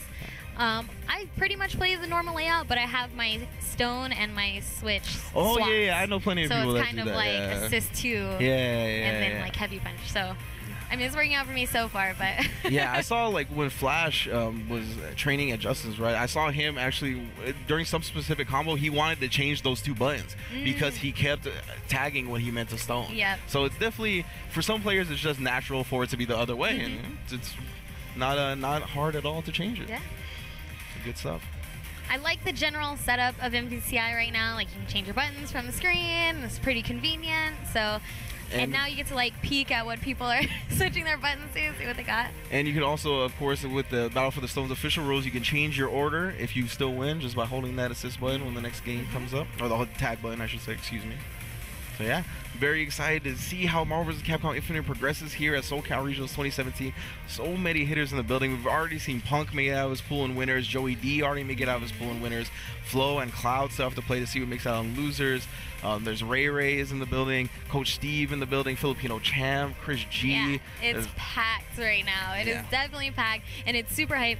And I don't even know how many entrants we had for Marvel. I don't know either. Yeah, I'm just very happy to see the top level players coming out for this first Infinite tournament, right? Like, I wasn't so sure we were gonna get a lot of the East Coast or Midwest cats, but seeing them here, you know, I mean, it's just that Marvel, you know. I shouldn't have expected them to not be here. Doubt the Marvel, like, right? come on, why did I ever doubt them? They of course would be at the first Infinite tournament. I'm excited to see, of course, Ray taking NLBC this past week. I think Coach Steve got third. They're both here, so I'm excited to see how they play. Also, shouts to Smooth Viper, Marvel 2 vet, showing up, getting that second place at Wednesday Night Fights.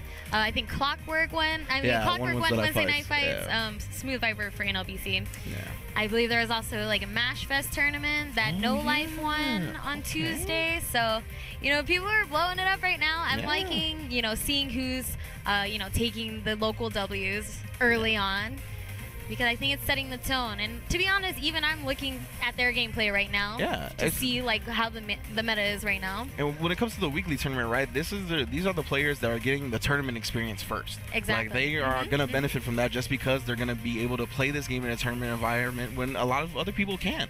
And luckily for us, like at Wednesday Night Fights or NLBC, they have the top level competition, right? Ray isn't playing against scrubs. He's not beating people that he, you know, where he's out of their league. Same with Clockwork. So it's definitely beneficial going into SCR being the week 1 tournament that they got at least 1 week of tournament experience beforehand. Tournament experience can go a long way, even if it is just a local. But I mean, even if you're not in an area that you have a local scene, the netcode's great. Yeah. You can actually play Marvel online. Let's give a round of applause, ladies and gentlemen. Thank you. After Marvel 3, man, it was real scary. You saw everybody, right? Like, they were like, man, I hope it's good. We went through so much please. with Marvel 3 online. We're just like, come on. But luckily, it seems to be working out so far. Good stuff from Marvel vs. Capcom Infinite. Yeah, I've gotten some legit practice online. I ran into FChamp in ranks. Connection was fantastic. So yeah, it's awesome. It's beautiful. What a time to be a Marvel player. Yeah. My God, it just gets so excited. I can't help it. Yeah, I just like geek out a little bit. I wanted to bring something up about Ray, but I can't recall. He did win NLBC, but there was something else I can't remember. But yeah, he's playing Gamora Ultron. Gamora Ultron Reality. Okay.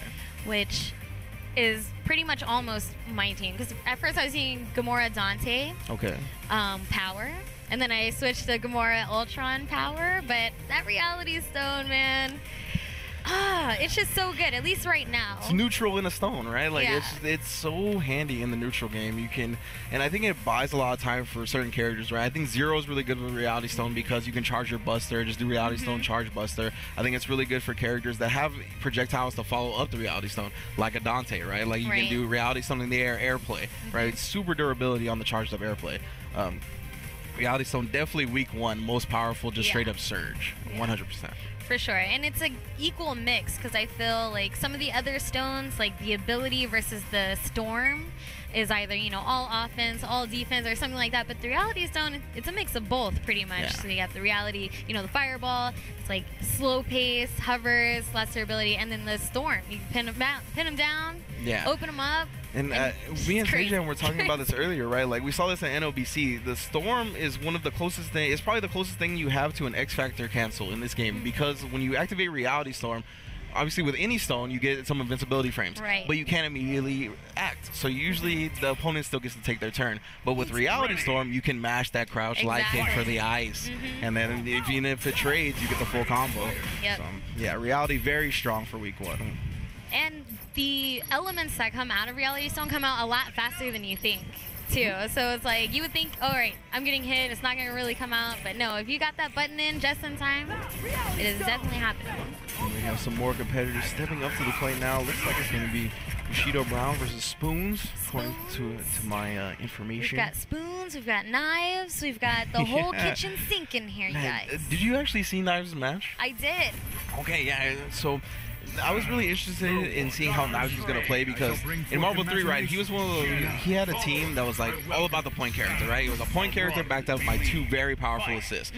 So that's not an option in this game. Right. But man, he looked so accustomed to this game already. He was tagging and keeping up the pace faster than I've seen almost anybody.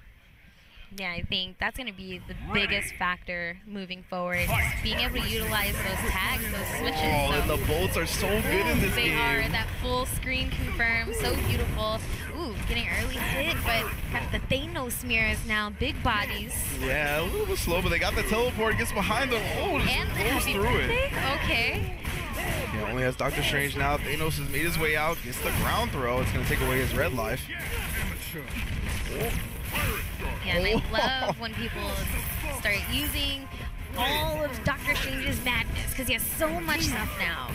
Yeah, I would like to see Bushido Brown. After that, the bolts, even if it's blocked, I would like to see a tag. Tags after the wall bounce, but can't quite find the combo. Wow, one hit into the super. All right. Nice confirm getting him in the corner. But what can he do right now? Trying to open him up. There's the spinner. Yeah, Ryan's the super. Very good decision here. He's going to tag in Thanos. Not just yet. OTG instead. Stayed right to the second super. All right, Spoon's going to make him watch for quite a while. Yeah, all that damage. And there's the tag. Oh, that Okay. was pretty sick. Okay. Bushido Brown got caught on the lights right there. As soon as he recovered, just kind of held down back in that situation. You want to get the hell out of there. Yep, and Bushido activating that storm, gonna bring back his Thanos. The Spoon's looking good. Jetta, pretty healthy right now. Can he defend against both these characters? The control right now with the backup character. And finally, solid hit for Spoons. Trying to set him up with the tag. There's the low. Ooh, into the overhead, but it was blocked. Very nice. Yeah. Bushido Brown just holding that back. Even blocking the overhead reset. Finds the low now. Spoons. This should be a kill, but he drops the combo. Tries for that roundhouse to reach. Just goes for a super for the tag. For the pressure. Oh, and clips him low. Spoon's gonna be just working on his solo Doctor Strange at this point. Puts him in the box as well. What's the mix-up gonna be? Puts out the delayed fireball. Tries to cross him up, but the fireball hit him in time. Blocks the overhead. We're gonna get a punish. Yeah, thank goodness he's. Oh, he could have had that corner combo. Huge, huge drop. Trying to defend himself. He's out of the box now. Oh, right over the normals and in his face. This should be game 1. Yes. All those palm loops. Yeah, the palm breaker loops so sick in this game, as well as Thanos just hits very hard. That super does plenty of damage. Very good support character. Very good on the second position, in my opinion. Man, I like that everyone has some sort of swag combo. Like everyone's got some sort of air loop or something crazy looking. It's pretty rewarding. I think that's what's gonna keep people, you know, searching through character select instead of just finding that 1 or 2 godlike characters and sticking with that. Yeah, absolutely. Oh, I was gonna say the potential in this game is insane, but the impact palm shut me up real quick. Oh, nice. Using the fireball as an anti-air. Very interesting. Ooh. Okay, yeah, I like that anti-air option. Oh, blows through him with the armor. Got the slow fireball again, just teleports behind him. I like that fireball actually gains speed as it goes across the screen. Over time. That's interesting. Nice defense so far. Ooh, tries to answer back. Wake up, Mystic Sword into super. It's going to be some good damage, and Thanos almost out of there, so forcing Spoons to switch. Yeah, very common tactic for Thanos, right, is that once he gets push blocked, he'll use one of those big lunging punches to close that distance. Just in case you're like holding up back or anything like that, which has been nerfed in this game, they've been clipped. Super right into the, ooh, Doctor Strange, I can go with a super of his own. All kinds of funkiness happening. The super for Jetta is gonna get a tag out. Probably just wants the OTG in the super, but he ended up messing up, going to the other side. Jetta, I'm not sure if he got clipped by the spell. Doesn't look like it. Locked in the box and not continue the combo from the launch. But he's still trying to get as much damage as possible. Not afraid to fight in this box right now using the wall down. Yo, that was sick. I'm sorry. He's not afraid of this box. I respect it. Spoons now with the solid hit. Palm loops in the corner. Big drop. Nice high block with the legs. Constantly getting those legs clipped. Use the super. Yeah, of course, you cannot counter switch when the super is active. Goes into the Jetta one, and it hits. Should be the end of Thanos. No, not yet. Actually living on a pixel. It didn't even seem like he expected him to live. Yes. He was not moving. Completely standing still. Gets tagged by Thanos. Now he's living on a pixel. Oh, but comes down right into the fears. And Doctor Strange puts out the beam. Yep, he got that space storm again so quickly. But nice defense. Still getting that combo. You are locked in here with me. I am not locked in here with you. Exactly. The tides have turned. And there we go, 1-1 now. This is match point. We are 2 out of 3 during pools. Yes, until top 8, from what I understand. Oh, top 8? Dang. Yeah, it's going to be a dangerous tournament. Yeah. Let's believe and make sure your gameplay is on point because you are not going to get a lot of chances. Cheeto Brown versus Spoons going into game 3. You know, I'm okay with 2 out of 3 for now. Yeah, I like it. In no more than a month, we're going to need that 3 out of 5. Most likely. That's what I foresee as well. Ooh. Okay, here's the corner pressure. Nice push block, staying out of range from the spinner. Oh, nice spacing on Mystic Sword. He wasn't confident in that follow-up. He's going to try to pin him down. Man, interesting tactic from Cheeto Brown here. I would like to see more Strange on point, more of the big beams, right, to Thanos tag, but for now, Spoons on the offensive. Cracks him open with the Jetta air dash. Couldn't complete the combo, however, but the reset, unintentional. Some okay damage, but Thanos is a big body. I'm surprised he goes with the super right there, of course. This is going to do a little bit of damage, but off of that OTG, we've seen Jettas end up going just for like another OTG into the pinwheel. Very that difficult did situation. virtually no damage. Yeah. Oh my gosh. At least he got the character out. Let's go. But now we have Doctor Strange in again, reviving Thanos, of course. But they're both getting decked. Yeah. Oh, and again, the roundhouse that low. Bushido Brown not looking for it. Spoons doing so much damage. He's only going to get one person, unfortunately for him. Will be Doctor Strange, the point character. Level 3 again. Pixel of health coming in for Thanos, and that is that. The overhead. Yeah, he was like, oh, it's 2 out of 3. I'm sorry, fam. To losers you go. By my hand. Yeah, again, we're 2 out of 3 Yeah, in case 2 you're out just of joining us. 3, 2 out of 3 man. till top 8. You got to make sure you are on point. You're not going to get a lot of chances. You get someone that knows what they're doing. Good stuff to Bushido Brown and Spoons. Moving on, and winners will be, I believe, Spoons? Yeah. Yeah. Yeah. Yeah. Yeah. I hope everybody at home right now is enjoying this Marvel vs. Capcom Infinite action so far. I know we're having an awesome time commentating and just checking out what you guys have figured out week 1. Yeah, it's nuts just to see like the type of stuff that people have already figured out, right? Like some of the offense in this game is already crazy. Like Flo's talking about like I'm down to beat anybody because as long as I hit you once, you're not gonna win. Exactly. Like you're dead, and that's just already the progression of this game. So. Yeah, but the saving grace right now is that counter switch. It but is. I don't think it's gonna take long before people start getting that, the counter switch baits. It's pretty easy to tell when someone's gonna do it. You need those 2 bars. So as long as they don't have 2 bars, go ham, have fun. Yeah, and then they get the 2 bars, right? And you counter switch, but when your opponent's looking for it and they punish it, that puts you at such a deficit because not only is your second character losing health now, but you're not gonna have a lot of meter. By the end of that combo, if you spent the 2 bars when you just got it, Exactly. you might have 1. Yeah. Like, so it is, not easy to come back at all in this game. Oh, and here we are once again. Oh, so losers bracket update. Flo knocked out by Punk. So Flo fell to Panda Global Punk, the losers bracket action. So it's Punk and no. Losers update. Flo had to be knocked out by Cloud because Punk won the winners. For those that are updating me. And So, then yeah. another update. Knives knocked out by Miller Time. Oh, okay. Knives knocked out by Miller Time. Wow, Knives was looking super on point, but Miller Time also looking pretty pretty legit earlier in his matches. I cannot recall currently. Yeah, honestly, which I team he feel played. like I watched Flo lose to Punk actually on They stream. did. Yeah. Punk put Flo in But losers. it was on winners. I gotcha. And then Punk played Cloud in winners finals. So okay. if Flo is out of the Yes. tournament, then he probably lost to Cloud in losers finals. Which would have been an interesting match to watch too. See, now we're gonna run into the issue of too many good matches to stream. I miss those days. Yes. They're back and in effect. Yeah, we have a Frenzy versus Shaman here. Interesting. See if we have any character variety. If we're gonna go with the early week 1 top tier. Yeah. I see Gamora on my Gamora screen. on I the see Dante on the screen. other side. This is the usual suspects. I mean, I am also definitely rocking that Gamora. She's just really fun. Her Oh. loops are cool. Don't worry, I am a basic Ultron user along with the rest of the Marvel 3 community or the Marvel Infinite community. And one thing I've learned, like with Gamora so far, that's super useful in her neutral is like the air forward light kick, which is like her little twin shot. Yeah. Because it actually goes through reality. So you can do twin shot into her regular, shooting guns. So the twin shot will nullify the reality stone, and then her guns will follow up afterwards. Damn it, Gamora. Can't push block those guns. They're breaking through my reality stone.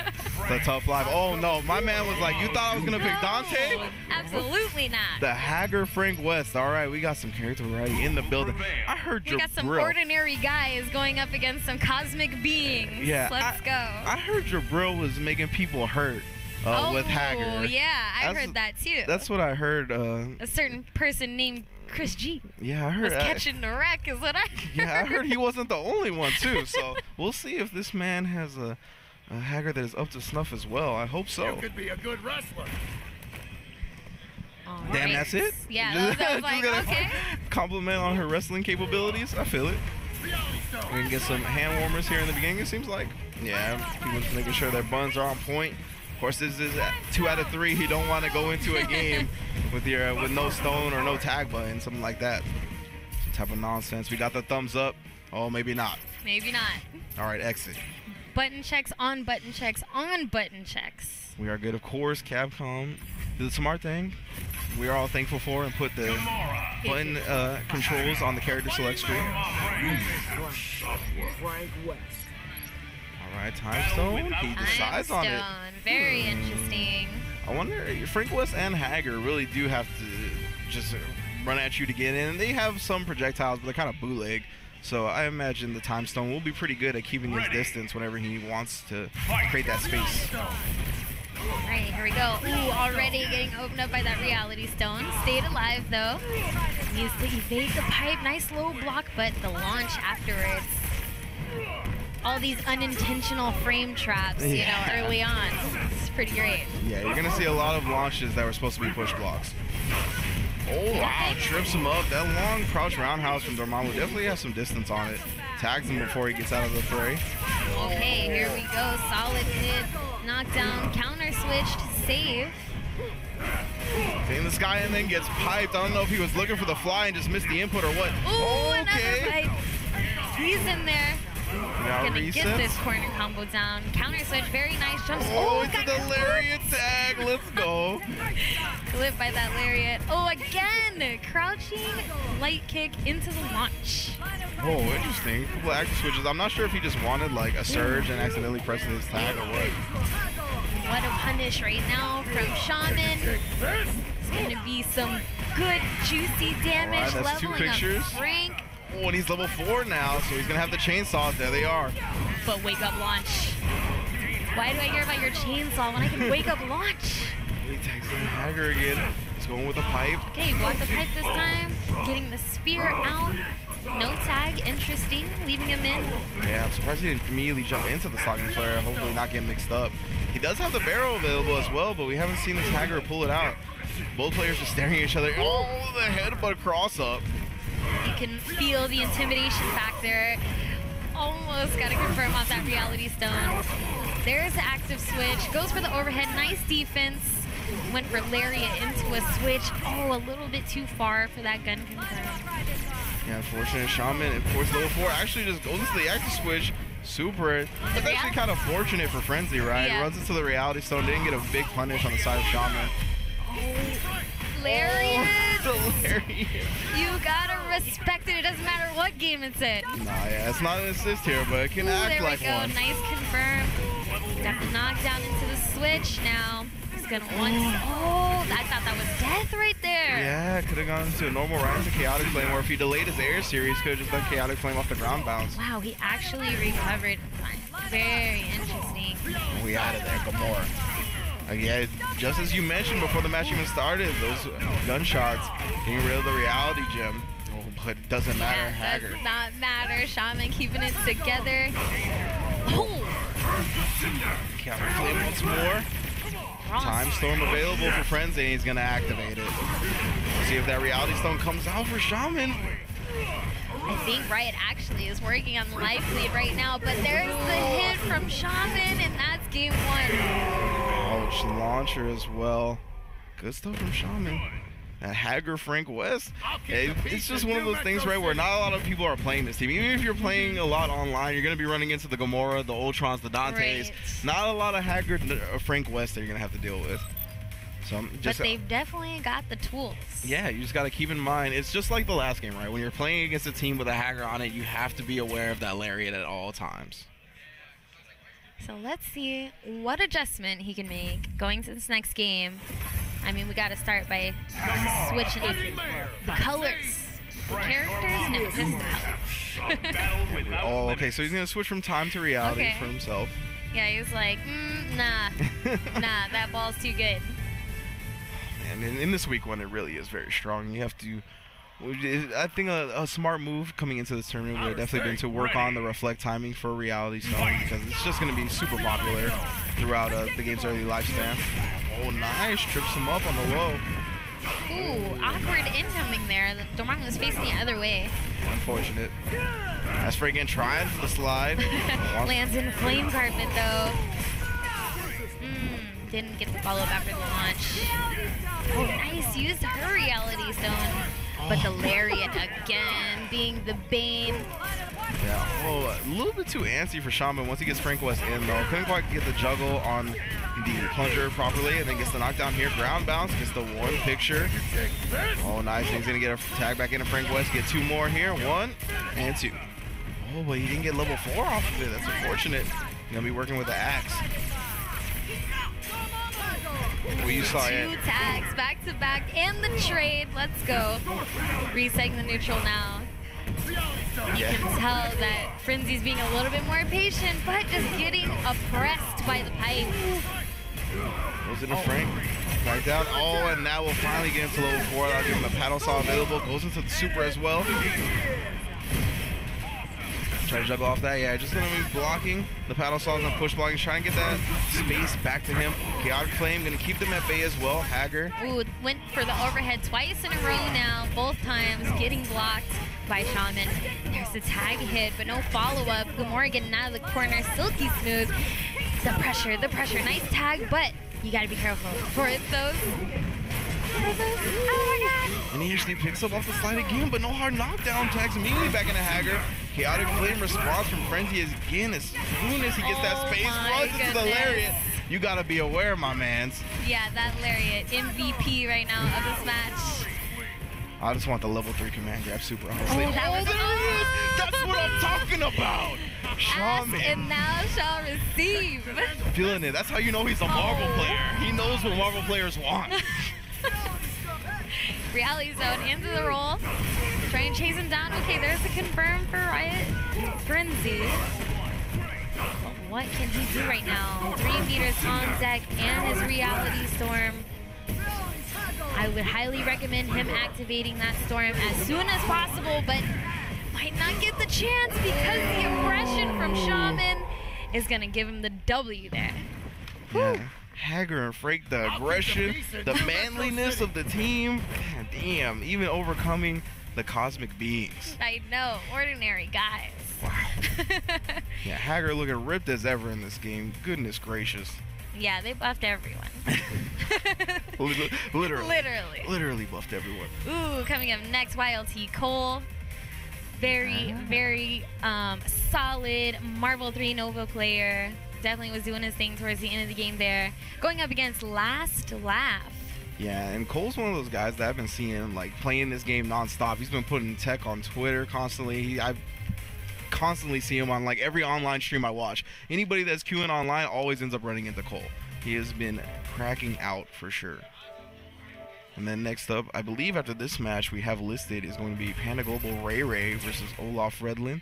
Should be another strong match. Olaf playing that cheap stuff early, the Dormammu, and Ray Ray, of course, taking NLBC. Already looking like his movement is at the top level, right? It's like, I know he was one of the best, he had some of the best movement in Marvel 3, but it's still so impressive to see how fast he already moves in Infinite. He just has Marvel in his blood. Like, yeah, it's crazy. So it doesn't matter. It's just going to come naturally no matter what. His movement is something I will forever be jealous of. It's so good, so clean. I'm looking forward to that, but right now, of course, we mentioned before, we have YLT Cole. Arthur, here we go. This is what I want to see. Let me see some of the cast on the screen right now. Yeah. Strider, who's he got? All right, Strider, Jetta, Arthur, Dormammu. I feel like one or two characters in this game aren't cheap. Like I feel like everybody else is super cheap, including Arthur. So I'm glad to see some Arthur on the screen right now. For sure. You know, I really felt like a lot of the projectile-heavy characters early were gonna dominate, but I just haven't seen that many. Yeah, I haven't seen a lot of Arthurs or Hawkeyes. Oh, we're going into the armor straight off the bat. I like it. Off the bat. Fill up the screen. Oh, so good. Yeah, projectiles everywhere, containing the space. Yeah, cool. I really like the confidence in his movement I've already seen. Oh, confidence in his decisions. He was really committing to these run presses.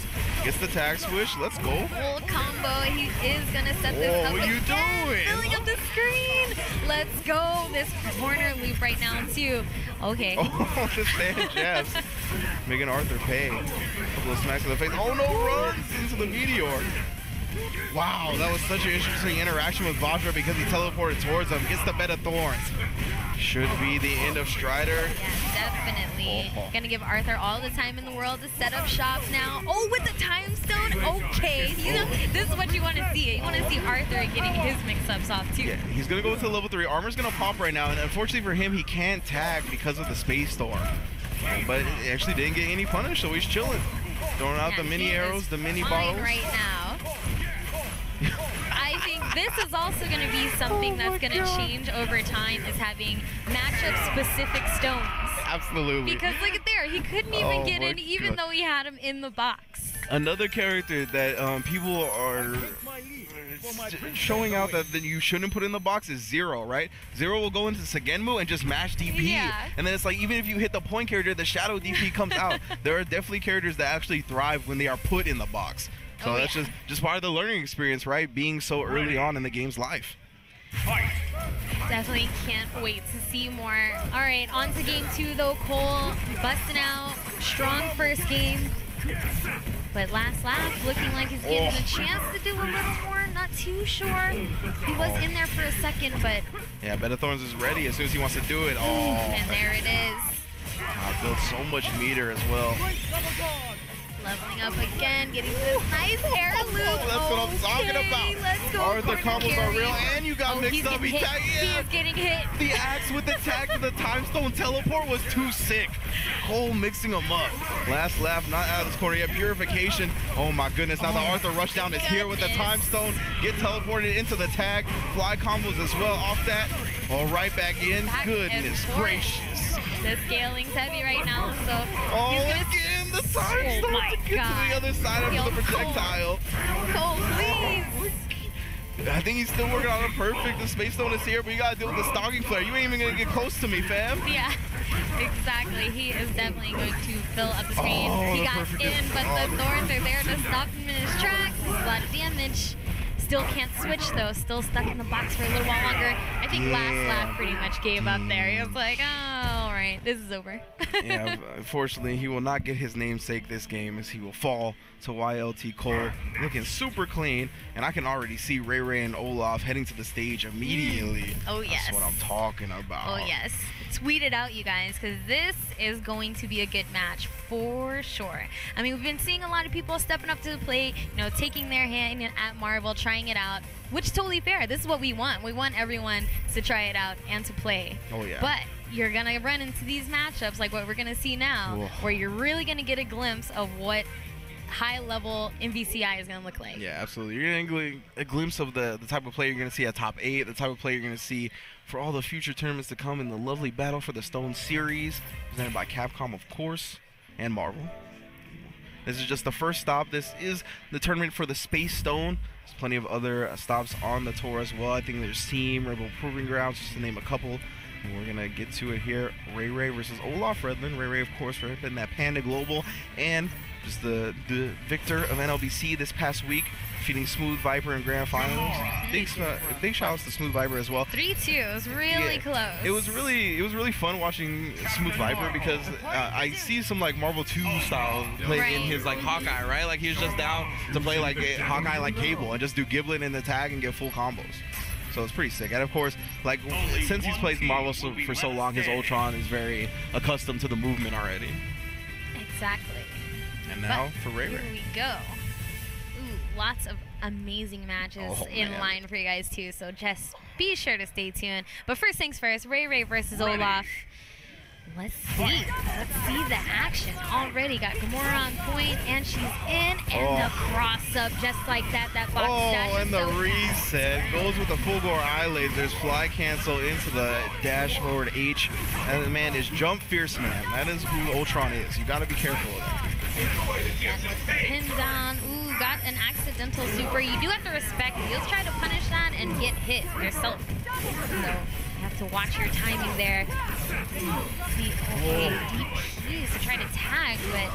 Oh yeah, and you cannot just push block against Ray Ray and expect to be able to take your turn. Like his movement is too clean. He's gonna close the distance off that push block immediately, and you will get hit if you press something. Ooh, nice counter switch. Yeah, every time you see these guys in a combo and they take to the air, that's when you need to switch. Oh, the Bed of Thorns is there. He's going to pick her up with Captain Marvel, capture state. Oh, and yes, and of course, the capture state is so good for Dormammu. He gets 3 again, Bed of Thorns. What's the mix-up going to be? Oh, Reality Stone guard cancel, but he ends up getting clipped with it on his legs. Ooh. Right now he has to defend against Gamora with the Reality Storm and Ultron. This is a lot of blocking, but Olaf stays strong. Very nice. Definitely being able to survive that first Reality Storm with Dormammu still attacked, and he's gonna get him. Yes, the jump H does not connect in time. Right to Captain Marvel. Oh, that doesn't hit though. Will this punish? It does. It does. What's the follow-up here? Nice. Gets to the other side. Oh, a little bit too close for the shots to OTG, but that's okay because Reality Stone. Yeah, it pretty much stuffed the Power Storm activation, right? Wanted to take his turn afterwards, but the Reality Stone was there. Wall bounce, but he can't get the combo. Air throw will deplete his red life. He's gonna go into the super. Oh. Sacrificing her health again. She has no health right now, but Dormammu is in. Yeah, Olaf right there went with the, oh wow, just blocked. Knew that it was gonna come out on the other side.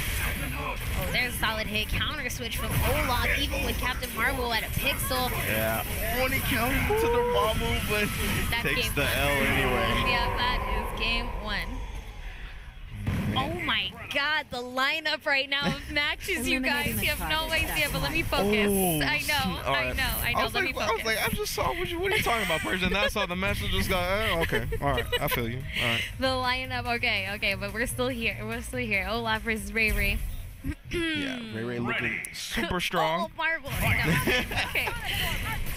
Puts on the armor early, and gets which in I there. think is really smart because you saw in the last game against Gamora, he had the armor on and the guns, she was just taking the gunshots. Yeah. So very, very smart option from Olaf. Oh, interesting setup right there. I think he slightly mistimed it and allowed Ray Ray to block.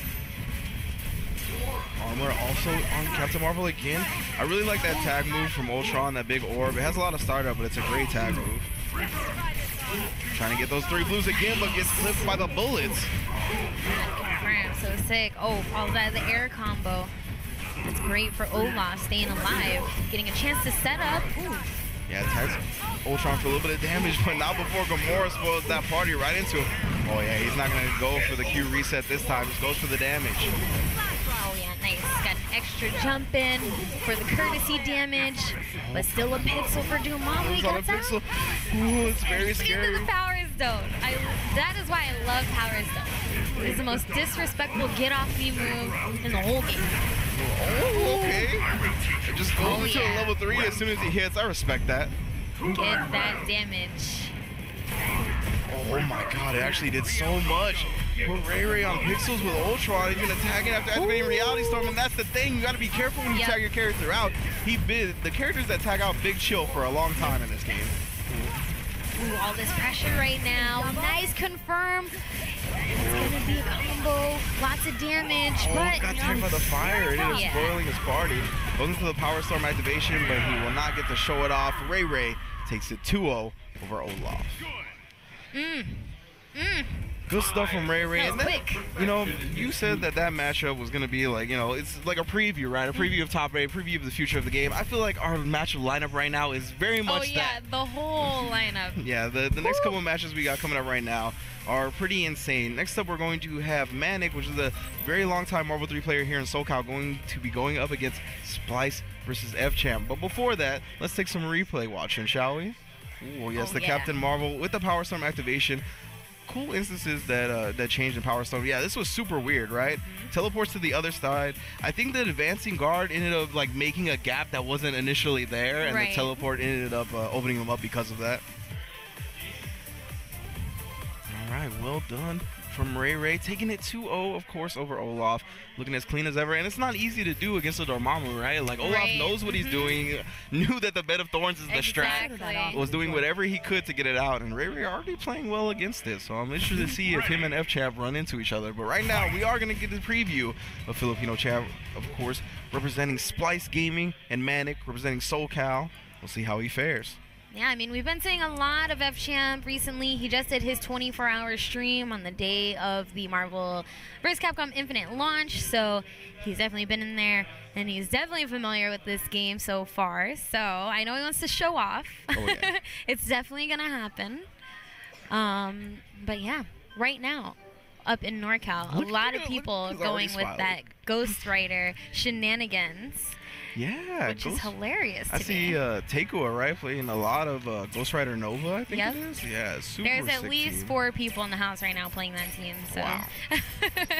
they're definitely in there. I mean, we've been seeing Champ use a lot of different characters, so I'm curious to see what he thinks, you know, his tournament team really is. Like, which basket is he putting his eggs in right now? Yeah, that's a great point, right? I'm going to expect Dormammu Ultron, or Ultron Dormammu, but you can honestly see the Captain Marvel as well. I think her slide is really good in this game. It's going to be really good at clipping people here early in the game's lifespan.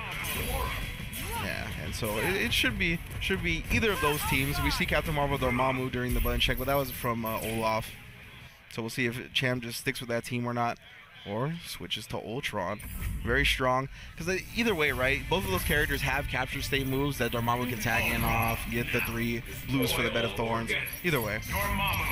Alright, so let's see Ultron Better watch my Nova back with this one. and Dormammu Ultron. Okay. Unexpected calculation. Will be the Ultron. Oh, I'm sorry, my man. The gold color has already been taken by Manic. Rocking the Ultron Nova. Okay. Just wants to pick him some air dash characters. I respect that. Alright, so here we go, game 1. I think this is the first time we're seeing FChamp on the stream today. Yes, for sure. Oh, Manic. And already with the switches, we are in there. This is how you're supposed to play this game. You know, both players are already switching out. Gets the purification. Has 2 blues on him. See if he gets a 3rd quickly. Oh, he already had the 3rd, and he gets the 2 for 1 on the Bed of Thorns. He's going to go into a super just for the damage. Yes, he is. Filipino Champ already looking clean. Gets the 3 blues, my And God. it's still going. It is still going. Can he play? Okay, thanks, Champ. God. Manic gonna get his chance. We'll see if he makes the most of it. Just goes into a super, Yeah. attacks it in the Nova. He's just trying to pin him down. He's Right. trying to establish something The here. Bed of Thorns is here. Yeah, he tried to. Oh, the level 3 as soon as he lands. That was a super smart Infinity activation for Manic.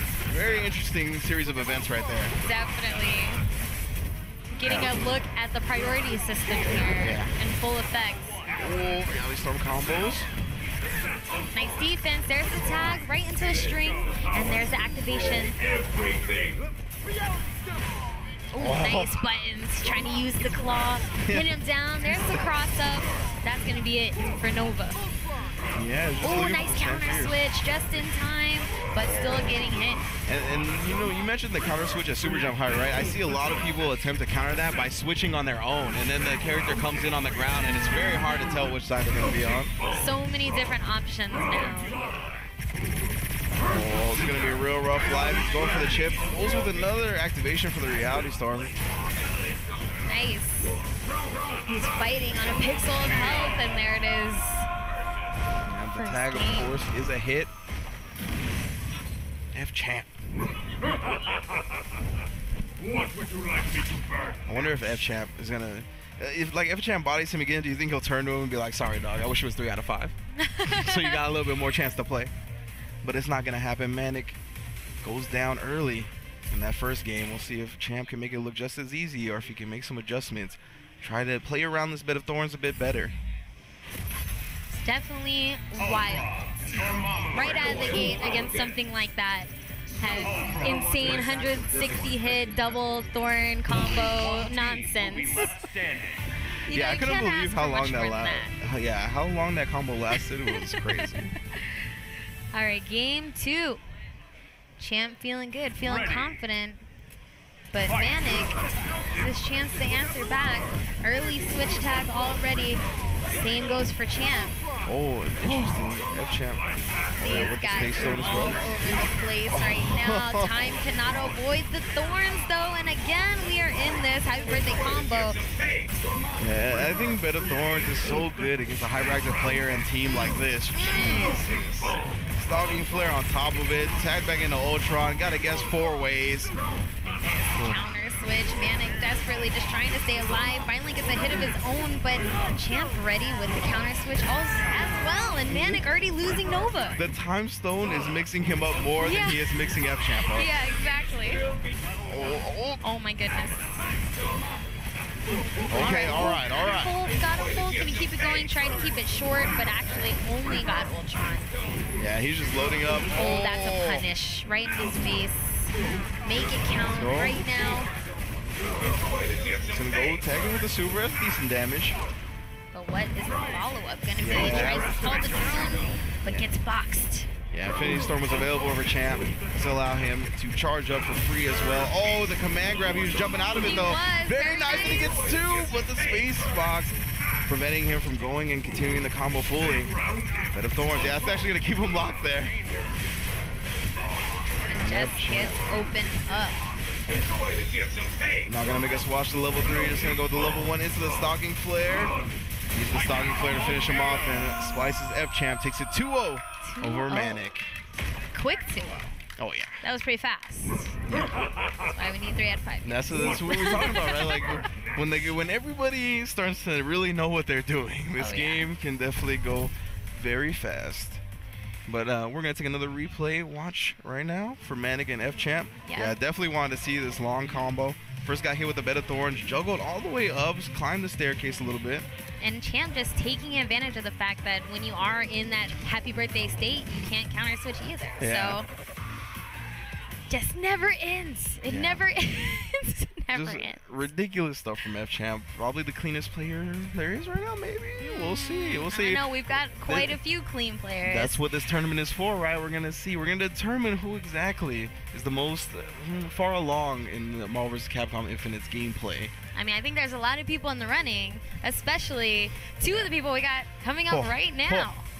We've got Splice, Ryan LV, recent 2nd place at the Curly finale, and going up against Richard Wynn. Yeah, Richard Wynn. Looking like an adult. Man, I haven't seen this guy in years. Exactly. We all remember Richard doing looked, his thing. Yeah, Richard looked like 14 for like 12 years. It's 'cause but he's now, Asian. Yeah, but now he looks a little bit more like an adult. That's what I'm talking about. Of course, Ryan LV, Splice Brethren of Champ.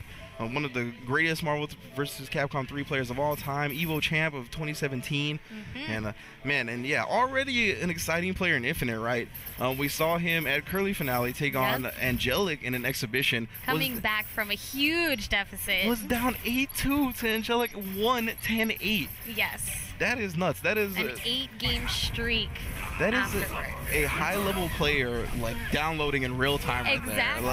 Like, that is crazy. Exactly, and the cool thing about it is he wasn't exactly doing anything supremely cheap, but his fundamentals and the, you know, just him being smart with the tools. Like, you would see him do a regular combo into a hard knockdown, maybe take a step back or a step forward, just get the spacing into a raw Chun-Li super, and then you just tag, and you open them up. And, like, that just fundamentally is pretty much what the game is about. Yep. And so for him to be able to implement that without having to implement all the cheap stuff yet, is already showing how sick he's going to be in this game. Yeah, and I think Chun-Li is so fast in this game, Oh, right? yes. Like, she is dangerous. It's one of those Ferrari situations. As long as you have control of the car, you're going to be smoking everybody on the road. Yeah, if not... And then you can run into a wall, and yeah, it's not a good look.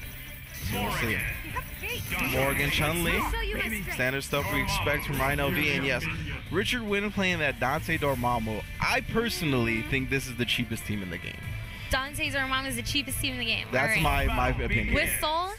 With Soul is With pretty Soul? good. Yeah, I think so. It's just the fact that Dante can build so much bar. He has the capture state move to give Dormammu easily 3 charges for the Bed of Thorns. It's just an insane team, in my opinion. Well, let's see how he can stand up against Ryan LV's team. Ready. Chun-Li and Morgan. Fight. Early start. Oh. Yeah, I'm surprised Richard already going to Dormammu. I think he can get rushed down by Chun-Li super bad. Oh, the Reality Stone coming into play. Yeah, he's going to have to really make Dante work in this neutral if he wants to take down Ryan. Ryan, yeah, he's going to have the best Chun-Li stuff. Already got some moves going. Counter switch into the super. Let's get some more damage on Dante. Can't even see opened where the up. block. Damn. All that plasma from Chun. Okay. The super. Dante's in. Nice box jump, but no follow-up. Oh, The trade. God, yeah.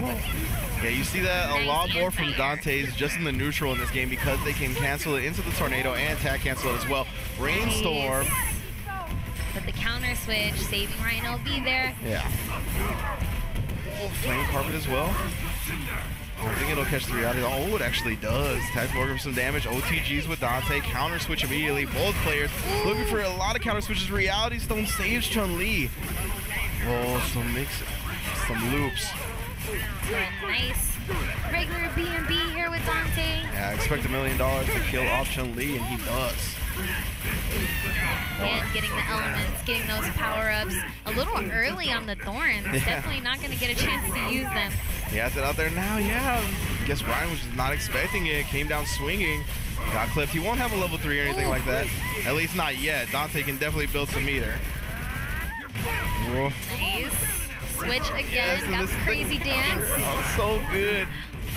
All the Thorns again. Here's the setup. Using Infinity Storm, try to stay alive, but what's wow. what side was that on, Persia? Wow. What side was that on? It was on the side that Ryan LV didn't block. Yeah, that's the only answer I have too, because I have no idea. Richard Wynn going up 1-0. Now, I was talking a little bit about this with FChamp. I talked to Richard. He said he didn't come to Wednesday fights because obviously it ends very early in the morning, and that's tough for a lot of people. But he also wanted to save his stuff for SCR, and he's going up 1-0 on Well, Ryan it's LV. working. So far, so good. That was crazy. I like the way he's using the down H, but just gets cornered, gets caught. Ryan LV now getting a nice little loop. Just at 2 bars for Richard, but just gonna back up yeah. nice and easy. I really like this, right? It's so hard to get out of that situation. Nice tag again, but they both got decked anyways, and Ryan LV on a rampage right now. Just keeping the combo going. We're doing it again. Back up just enough. Nice defense, nice defense. Yes. Richard Wynn surviving. Oh, he's got to really make this Dante work in this neutral. Dormammu's going to get rushed down by both these characters. Oh, Kimo going into Dormammu, but Chaotic Flame so he can get Dante back in, yeah. Oh. Well, caught Ryan LV fidgeting right there. Picks him up with the crazy dance. Back to back. Let's go. This is an interesting setup. He's got the setup again. Oh, no, he just wanted to get himself out, but he gets hit once more. My Richard Wynn, goodness. 2 for 1 this time. Oh, that's some nasty fly combos as well. Ice on top of it. OTG. Right back into the Dormammu. We got the Bed of Thorns right back. It's time to guess again, my friend. Oh, Oh, he didn't get messed the up the Thorns Bed of off. Thorns. He's giving Ryan LV an opportunity to get away. But let's see if Ryan LV can actually make it count. Nice confirm. You can't counter switch right when I go into the super. Oh, but no follow-up combo. He's got the better thorns available. Actually catches the tag. Oh, and then the overhead reset. Oh, and he did the counter switch, leaving both characters completely vulnerable. He can finish this right now, nice and easy. That's definitely it for Chun, but can this finish off Morgan? The scaling is ridiculous. Yeah, this is insurmountable in my opinion. Oh, just take all of this. Oh my god. Richard win. He jumped, right? Dormammu, he went for the tri-dash, and as he was push flying underneath him, Ryan LV was just mixing himself up. He was pushing himself back and forth in the thorns. That's the thing, right? Is that is like wild. Richard put it on Twitter. His mix-up right there, when he flies, you keep going back and forth between Dormammu. Like, because it pulls it towards him every time, right? Yeah. So when you go back under, it's going to bring you back. Yeah, Dang, that was cheap. That was cheap. Richard win. Yes, so please let us take a look at a replay. Oh my goodness gracious, Richard win, catching him with the dark hole right there. Of course, we've seen the dark hole loops come out from multiple Dormammus. A great conversion into the tag. This is just the type of layers you're gonna get used to seeing in Marvel vs. Capcom Infinite. Oh, yeah, so many layers. Yeah, just, I was in that replay. I was just like checking it out in all of its slow motion glory. Man, yeah, I think that team's super cheap. You're right. I was like, I need to see some of this, and now it definitely is looking really cheap, but looking really, really good. Yeah. And just, something as simple as better thorns fly, right? Yeah. Okay. Like, have fun blocking that. Everybody's like, oh, I'm going to tag in and get my tri-jump character to mix you up all types of ways, but Richard Winch was like, I'm just going to fly, and then you have to guess. You can mix yourself up. Next up here, we're going to have Quan Paul versus, all right, this is the... Versus SacTap. Yeah, versus SacTap. He has a lot of names. Yeah, a series of ridiculous names, but we love him anyways. Yeah, it's SacTap. SacTap actually won the launch tournament at World 8 in SoCal, defeating Killer Kai 6-0 in Grand Finals and beating Super Noon in Losers Finals. So SacTap definitely knows what he's doing so far here in this early Marvel vs. Capcom Infinite. A big body player. He likes to play the unorthodox characters. In Marvel 3, he played him some Nemesis, which I don't know who else played Nemesis in Marvel 3. Scampy. Scampy. Big shout out to Scampy. Doing work with Nemesis in this game, too. In Infinite, they've got some stuff in this game for sure. But I don't recall if SacTap is playing Nemesis in the game. I think he is. Is it Hager Nemesis, if I recall correctly? Definitely about to find out. That's for sure. I think that's it. Because, of course, players getting their buttons ready. Thank you all for joining us here on the premiere day of the Battle for the Stones tournament on Capcom Fighters.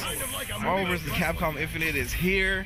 Battle for the Stones. I'm not going to lie, I'm extremely hyped for Battle of the Stones because leave it up to a Marvel tournament to add something new and fresh to tournaments in general. We've been doing this tournament thing for a long time, you guys. Yeah. But it's about time we had something fun to spice it up.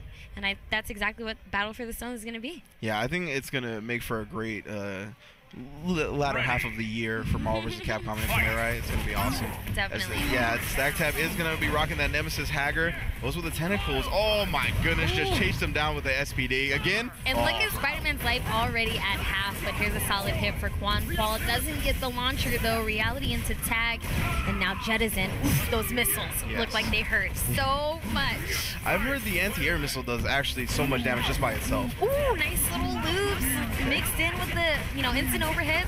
Yeah. Quan Paul, see if he can get a nice setup here. He has him in the corner. Also, waking up with that super. He's gonna eat all these duffs. Oh, he tried to catch him off the wall bounce, but here's a happy birthday. Spider-Man might eat it right now. Yeah, bouncing back to the other wall. I can even hear Spencer talking about how much damage is happening on the screen right now. It's crazy. Oh, the hardest of reads right there. Nice command throw from SacTap, but rolls out of the corner. Survives another day. Gets the barrel. Be afraid. Be very afraid. You can actually destroy that barrel with your own projectile when it gets thrown out. But yeah, gotta be careful. Nice air throw, but no follow-up. Just has to fight it out. Man, Hagar with a projectile.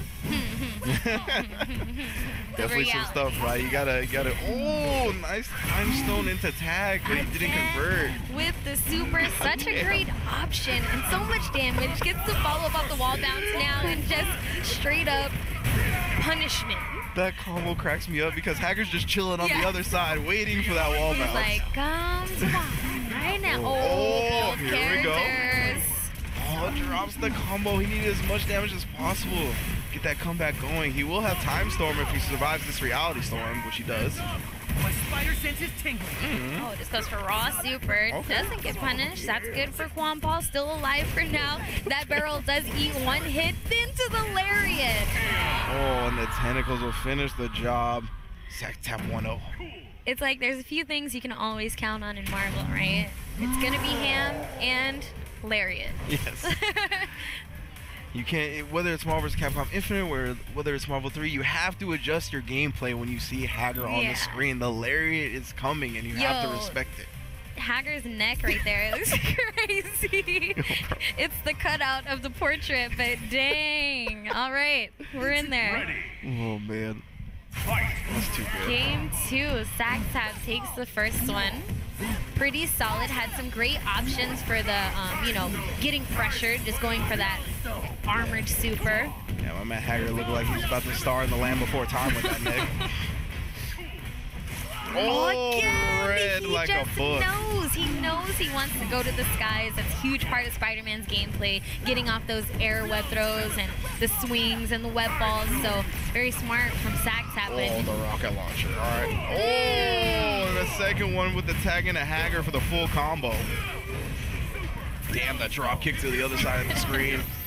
Hager's mad disrespectful in this game. He just throws barrels at you. Just throwing those barrels. Quampal seems a little hesitant, but there is a solid hit for him. My man has been in office for a long time. He is tired of everybody's nonsense. Oh, the cross up. Very nice. That could have been dangerous had he gone for another lariat, but, what's a reward without a little risk, right? Yeah. Trying to Nice reflex. Oh, but a really good tentacle to control that space directly in front of him. No Spider-Man's going to be taking to those web swings to get in. Just running into the pipes, running into the barrels, the reality stones. Oh, and then of course, 3-4-3 right now. goes into super. That's going to combo. Oh my God, Yo, combo Spider-Man. And Let's go. straight up scoop Jet out the air. I love Hager's command throws. They're so high. They're so high. Got all the barrels, all the reality. Face reality right now. The lariat hits a bolt. And there's the switch. The lariat. Just when he thought he was going to be able to take his turn, the lariat was there to spoil the party. The time storm is gone. Oh, and it's all Nemesis Hager. Oh, Nice. Nice. Spider-Man trapped in his own webs. How sad. And then just gets the straight up jump in, full combo right now in the corner. That's gonna be game 2. That was disrespectful, That man. was beautiful. Oh. That was beautiful. I was actually wondering if he would get That stuck hurt by me. the web too. If it got bounced back, and he did. I appreciate that. It's his own web material. How did he get destroyed like that? That He was loses crazy. to his own tech, Oh my God. We've all been there. We've all been there. Congratulations, you played yourself. Oh, and next up we're gonna have. Oh, I thought it was gonna be PR-Balrog versus YLT Cole, but I think we're gonna have Ray Ray versus Richard Wynn. I saw Richard up there. I see Ray Ray right now. Well, that would be quite a match if it is. He's just off screen.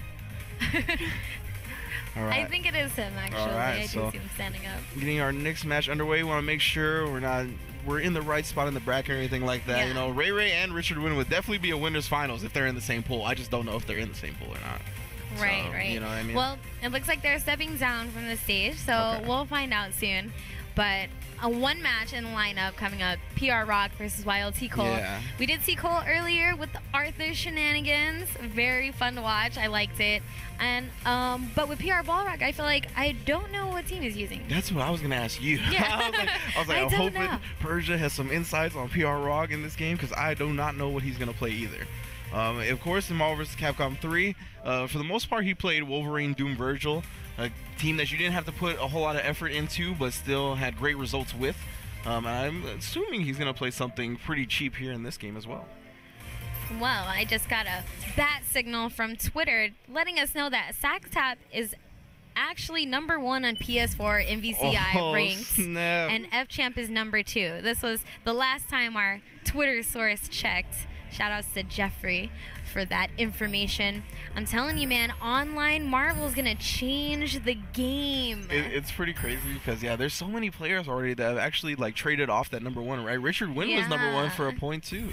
So and people are everybody grinding. here this weekend, you know, they're definitely losing their spots for sure. Yeah. They're here trying to get these real life points, but at home, the party don't stop. Yeah, exactly. You can come out offline and try to get your hands on some stones, but those online warriors are climbing the leaderboards. I mean, don't forget, there's also going to be 3 online tournaments in Battle for the Stones also. Yep. So even if you can't make it out to a tournament, you still have an opportunity to win a stone, make it out to the tournament later this year. So keep playing. Yeah. Play Marvel. Yeah, of course, the finals. I believe the rules are you can't go into the tournament with more than 1 stone, but once we're at the finals, it's going to be crazy. As soon as you beat someone with a stone, you actually get their stone. So, yeah, people can be having 2 to 3, 4 stones just on their one person. It should be a crazy in-game when it comes to the I'm praying tournament. that the trophy is like an Infinity Gauntlet It or has something. to be, right? It has to be. It's a one-of-a-kind trophy, and I was like, it has to be. Oh, and PR-Balrog is playing him some Ghost Rider Captain Marvel.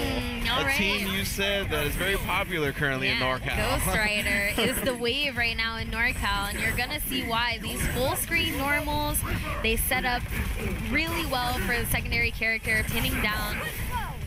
Yeah, and you talked about, right, like in Marvel 3, a lot of the weaker characters definitely got some needed buffs in this game. I feel like Ghost Rider, not only did he get some buffs, but I feel like the tag system helps him out so much. Exactly.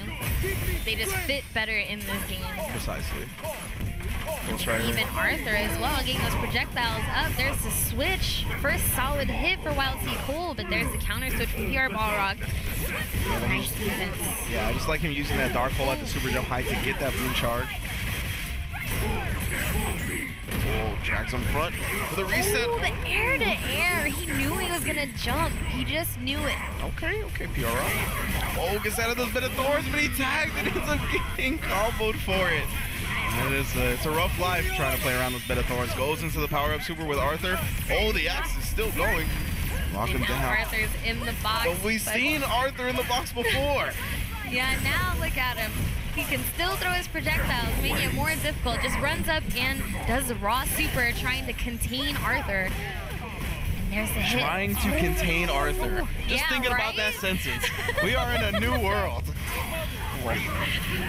Oh, and then the level 3 doing so much damage. Bed of Thorns gonna finish off Captain Marvel. Chaotic flame up close.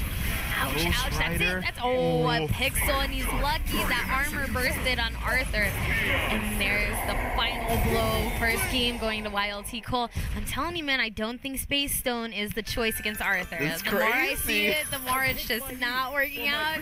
My man, you're giving him a low jump arc. He is down for that. He's like, let's go. I'll chuck my projectiles all day. Absolutely. And it's definitely paying off. Yeah, Wild T. Cole going up 1-0. Here in this 2 out of 3 set, we're going back to the character select screen. Maybe a stone change. Hopefully we see one. I'm not sure if PR-Balrog is playing any other teams. Okay, bringing out Chun now. Okay. And he looks like he wanted to switch, but he didn't. Stuck with Space Stone. So let's see now. What is this gonna do for him? The change between Captain Marvel to Chun-Li. I mean, they're very similar. They're both pretty fast. Yeah, and the power-up super avoids the chain. There's tags in. Oh, and he gets the cross-up with the teleport off the tag. The synergy right now between Dormammu and Arthur is looking really good. Yeah, and that can definitely happen when you tag in from the super jump highlight that your character can go to the other side and end up messing up the combo. Wild T. Cole still in control until that tag happened, but can't get the combo and then uses the time stone tag to get himself out of the situation. Right, Arthur setting up shop now again with the teleport. Oh, the classic fish hook for the hit on Chun-Li. It's going to be a lot of damage. Oh, and breaks the armor again, giving PR-Balrog an opportunity. He's going to power up one more time. Let's see if he can make Space Stone work out. So far, it is not happening. Oh, the bottle with so much durability. Went through the chain and still hit Ghost Rider. More bottles. More bottles. Yo, this box means nothing right now to Arthur. Oh my god. Yeah, Arthur not bothered by it whatsoever. And the thing is, when you're playing against the Arthur team, you cannot counter switch during Space Storm. So if you're going to box someone, just make sure it's not Arthur. Exactly. Exactly. Jump on it, super. Wow, the burst of the armor actually saved Arthur right there. It made him pop out of the super. What kind of nerf Arthur? What the hell's going on here? Gets out of the super via armor. That was sick. Ooh, blocked just in time for the follow-up on those meteors. Oh, Now Arthur's the back bottles in. just in the boxers. He doesn't care. Oh, tries for the reset. Gets both. And switch from goal. That's a lot of damage. Ow, that's a lot of damage. Didn't combo into the Ghost Rider one. Jump on it again. Ooh, straight up level 3. Oh yeah, Chun-Li's Ghost blocking. Rider, ouch, is going to take some hits. He's pinned down with the thorns. Ghost Rider, okay, finally got out. Armored back up. All right. Oh, nice teleport. Man, that sequence has been super effective. Tossing the arrows, going for the tag, into the teleport. Yeah, This synergy's looking good. No meter available for PR-Balrog to go into a counter switch. Ghost Rider falls. What in the Yeah, world? let's give Arthur a teleport. What in the world? Yes. Yo, this game is ridiculous. YLT Cole. This game is ridiculous. Making me... Every character is going to be viable That's in this game. I am so scared of Arthur. 2017, that's what I'm talking about. I don't know how else to put it. I am just deathly afraid of that character at the moment. It'll Goodness. be okay. It'll be Oh, okay. I don't know. Arthur is a dangerous one. We'll see though. YLT Right? Cole moving on in winners. Well done, my friend. And yeah, next up is a heater, to say the least. It's going to be. Sack Tap going up against Angelic. Is that the next Misfits match? Angelic. Is that the next match? Oh, no, it's not the next match. What? I think we might get that match that we were teased with earlier, and Yeah. it is Richard Wynn versus Panda Global's Ray. Now this is going to be really good because we just saw a little bit of Richard earlier, looking very, very clean. Ray obviously we've been talking about how good he's been doing so far all day, but now we get to see them against each other. Yeah, Ray's movement is still just so clean and so crazy in this game, just like he was in Marvel 3. But the interesting thing about that is Gamora, in general, you know, she doesn't have an air dash and stuff like that, but she definitely has the tools to stay mobile. Yeah. And for him to pick a character like that and still make her mobile is just definitive of the type of play that Ray has. I think that is a fantastic point because Ray, his movement is so good, right? So, like, why wouldn't he play the 8-way air dash characters, right? But that's just a testament to not only Gamora's ability, but his ability to adapt as a player and apply his skill and movement to a different character and a different way of moving. It's definitely been the, you know, the fun thing about seeing everyone's team in this game is like, what did they play in 3 and what are they playing now? Like, how are they adjusting to the new game? And surprisingly, I've seen, you know, teams I wasn't expecting people to pick, like Joey picking Thanos and stuff like that. Like, I wasn't expecting that, but it's fun either way, just to see, you know, how everyone evolves. Because surprisingly, a lot of Marvel 3 players, Marvel 3 is their first game. Yeah, So, absolutely. you know, seeing them transfer now to something new, it's pretty fun. Exactly. See what all those years of Marvel 3 experience and stress. See how into what type of fighting game players has that shaped them into, you know? Exactly. All right, really here cool we to see. go. Game 1. Both players. We got the guns on both sides of the screen. Ultron tagged in early. He went for the reset earlier the first time. It seems like the first time he gets the hit, he will go for the reset. He did the same thing to Olaf. And it's going to be about the way the scaling works out, you know, it's going to be a reset heavy game for sure. Now, Richard getting a chance to fight. Ooh, the stare down. That's how you know they respect each other right now. Oh, nice. The dark hole loop. Yeah, such a difficult character to push block, and then when he tags into Ultron, he's just there. Counter switch. to prevent Dormammu from falling. Great reflect from Ray Ray. Also another skill that I've seen Ray Ray already utilize is his reflect blocking. Exactly. Still gets pinned down by Godslayer. Oh, that was a very lucky chicken block from Richard that he didn't get tagged. This is a high-octane match right now. Oh, the empty low, what a great block. Morin's trapped right now. Oh, Open again! up. The Red of Thorns, that same mix-up. And the bane of everyone's existence goes into the Dante. Is he going to use for the super? Has to, right? Oh no, he's just going to get the 3 charges. Messed up the first one. Another bed. Try to switch he gets both in. again! Ray Ray! Richard looking strong. Oh no, he drops it! Don't let Ray Ray play, my man. He is too good for that if you want to win this match. He's going to tag back into Dormammu to keep it safe. Tried for the fly mix-up. Oh, but the ice is coming out, Ray. Got him full. It's going to be a lot of damage. Dante falls out. That's great for Richard. Oh, Reality Stone. Going in behind it. Richard has Soul Stone available, though, if he wants to use it. Oh, just cancels the gun. Trying to keep it safe. Cancel the tornado. And he gets the follow-up. No, doesn't go for the full combo. He's a little bit too high. Can Gamora bring him down? No, just goes into the counter switch launch. Oh. They are back and forth right now. And there's the overhead. Ray Ray, both characters. He's always going to be mixing you up, but he drops the super. Don't worry, we're keeping it safe with the tag. Always safe, always safe. Now he has super of his own. Oh, actually tags him for a little bit of damage. And then the tornado. It was so good. Nice. And converts for the full combo. Kills off Ultron. The counter switch will not save you, but the Reality Storm will. Oh my goodness, it's coming down to the last character. Both sides, the next hit is gonna decide. Ray Ray getting the corner pressure right now with Reality. There's the overhead for the finish. Both players, look at, that's how I feel right now. For real, yeah, he's like, wow. Eliminating the Ray Ray is so impressive in so many ways. The composure The right composure. there at the end. So he got his character killed, right? Like he was like, okay, bad tag. He was still able to kill my character, but he immediately recognized because of that, he got the Reality Storm back. Immediately activates, goes into the ice. Incredible play already. Probably the highest level match I think we've seen today. Yes, for sure, hands down. I 100% agree. Ray Ray versus Richard again already. Oh, and it's crossed. And he has been opening him up with that box jump so much. Well, and my man is Jump Fierce Man. Nice. That is who he is. Ooh. Yes, her air-to-air combos. Oh, the last hit did not connect. Tried to keep it safe. Gamora takes a little bit of damage, but still all right. Now we have Dante in for Richard. Oh. Ooh, sneaking under the Reality. Oh, that was his Reality. Oh, interesting. Calling the drone out from the top of the screen. I think just doesn't want to play that game with Richard, right? Whatever he can do to buy time in the air to avoid those better thorns, he's going to. Richard back into Dante. Rainstorm, he tried to get the Rainstorm mix up into the Dormammu tag, but Ray Ray was one step ahead and tagged in Ultron. Yep, going through the same guns. Empty low. Immediate counter switch. Richard trying to hold on to as much life as possible.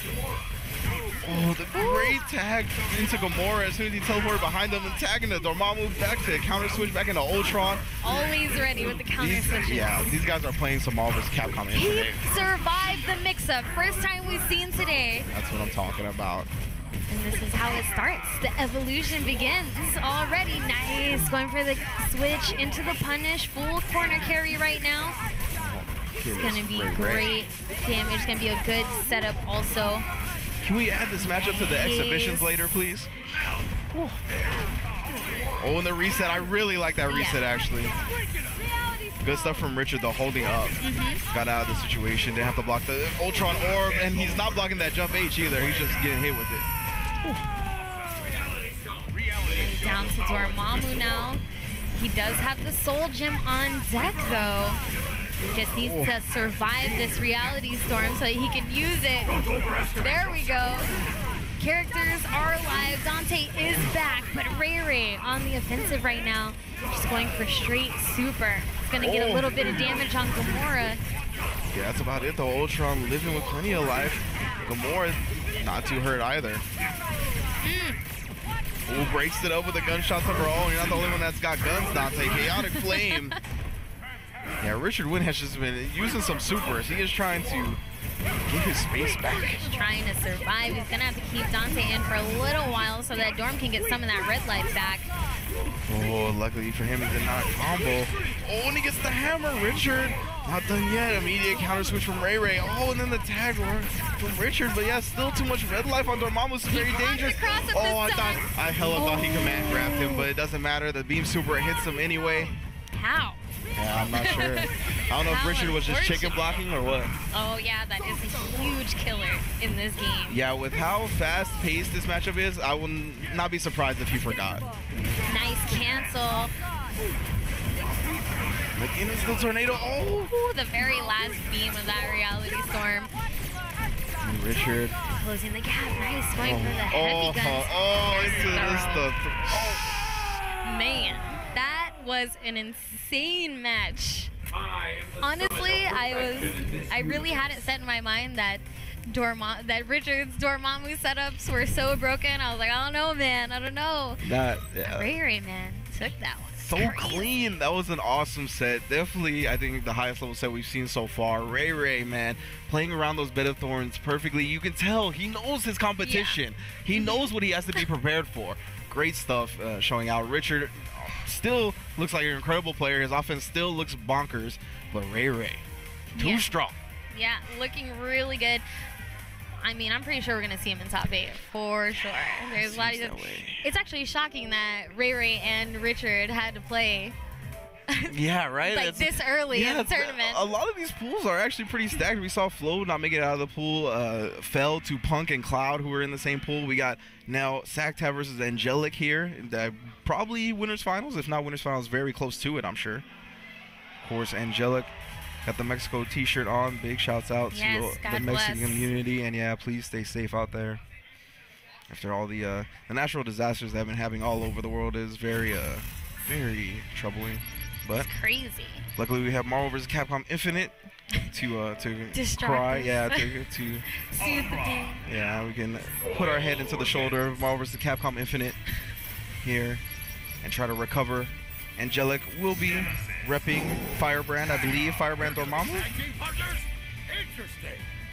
And this is winners final, so the winner of this will advance out of the pool into top 32, I believe.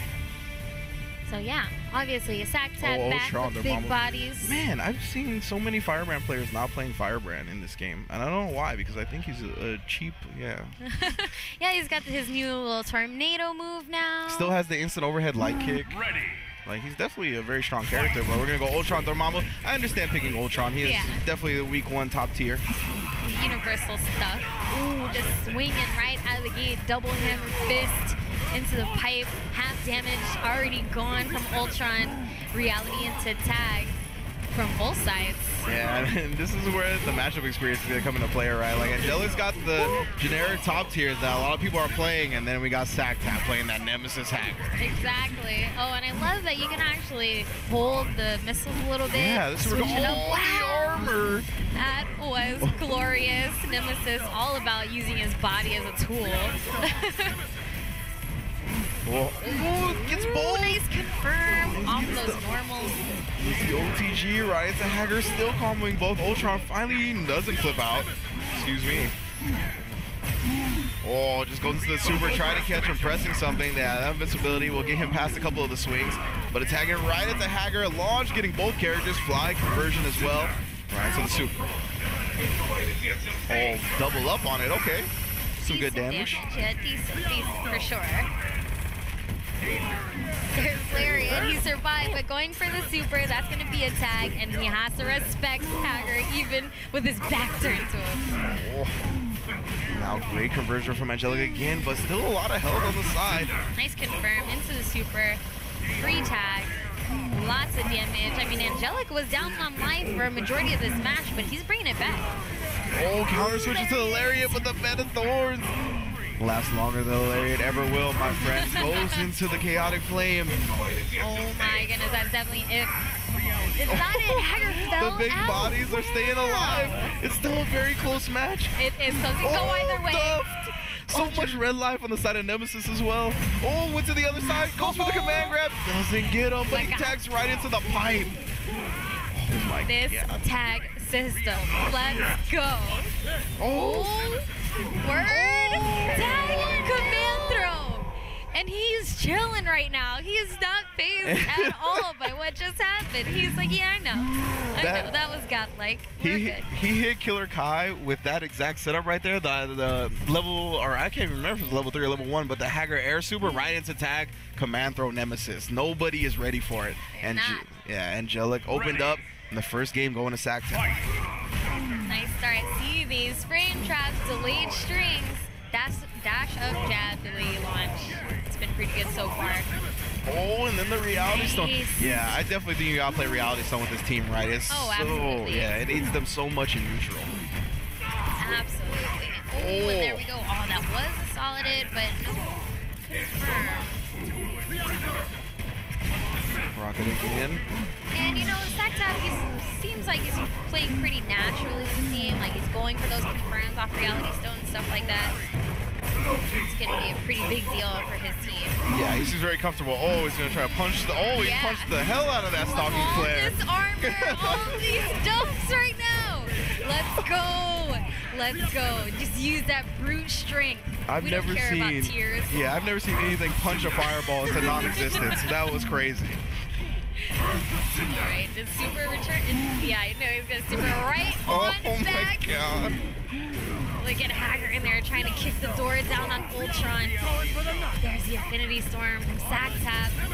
A little bit of coverage try for the here. cross up. Nice, Angelic. That's the conversion. The counter switch with the Storm, making it very safe on incoming. Yeah, using that lightning to try to chase him down as well. Pull the tentacles out. Good awareness from Angelic though, seeing the startup of those tentacles and just walking around the tag. Lariat again, doing work. But at least Angelic has his Reality Storm right now to kind of contain the madness. Keeping Saktap in all the check. lightning. Oh, this time with the flames. A little early on the Lariat. I respect the attempt, him trying to use it to avoid the beam. A little too early, nice confirm. Just goes with the Nemesis Super, never discouraged. You want to keep pressing those buttons, you're going to get duffed. Oh, the alley-oop in the Hager. Ultron's down again. Saktap trying to close out this second game, but there's another Reality Storm for Angelic, and it doesn't even matter. The jump over body splash, he was baiting that as soon as it started. And that's it. That is it. 2-0 Saktap moving on in winners. And being a kind guy and disconnecting his device. Props to you, man. That's what I'm talking about. Terry Bogard, take notes. Ooh.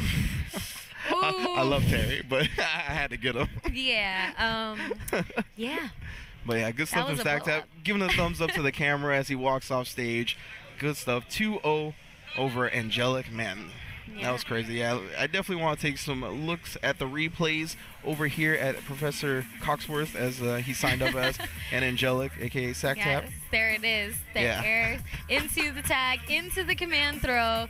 All the elements of surprise versus the elements of reality. There's too much to handle. How are you supposed to avoid that setup the first time you see it? You see Hager flex in the air, the cinematic freeze, you're like, all right, well, I got to block. Exactly. And then Nemesis scoop. Man, that's gross. Yeah, good stuff from Saktap.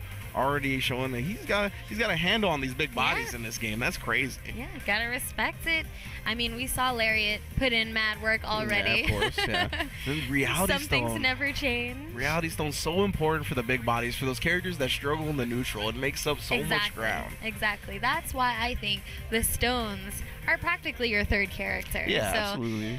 It's just gonna change the whole game for a lot of these different characters, and that's like 6 times as many matchups that you have to learn now. So have fun, you guys. We've got a lot of time. Yeah, I feel like some of the surges we've seen use less is like Space Surge, right? But we've even seen Flash use the Rocket Raccoon. He sets it up and then calls in Doctor Strange, and he'll jump in the air and then surge you, and you go under and run into a trap. Exactly. Like, it's crazy the applications you can put onto these gems or these stones in this game. Cool. So we're gonna have Manic coming up next against Kyoku. This will be our last Marvel vs. Capcom Infinite match for the day, but I believe there will be exhibitions later. I know, Persia. I know. It is sad. It's okay. We'll survive for now. But yes, all right. Last match. Looks like we got Ultron and Nova, and then Gamora Thanos very interesting. Mom and pop. I mean, daughter and daughter and father. I guess Kinda. that didn't have the same, you know, ring I was going for, Yeah. but whatever. Yeah.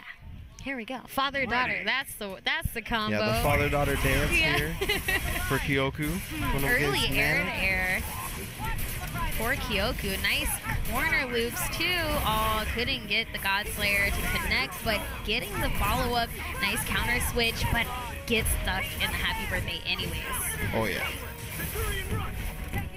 Team rush as well. Manic going with these 8-way air dash characters is gonna have to try to use their movement to avoid these Gamora gunshots. Manic staying in a position in the screen where Gamora's guns aren't as effective.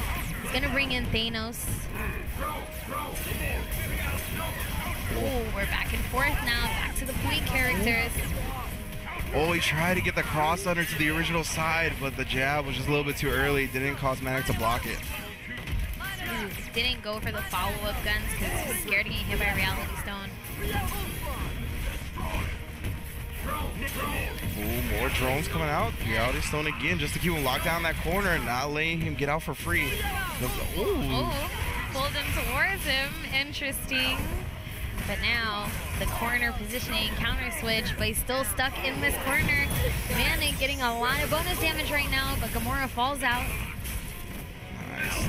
Right to the capture state of Ultron, knocks him back down. Oh, Yeah, there's you the gotta roll setup. forward when you see that start up.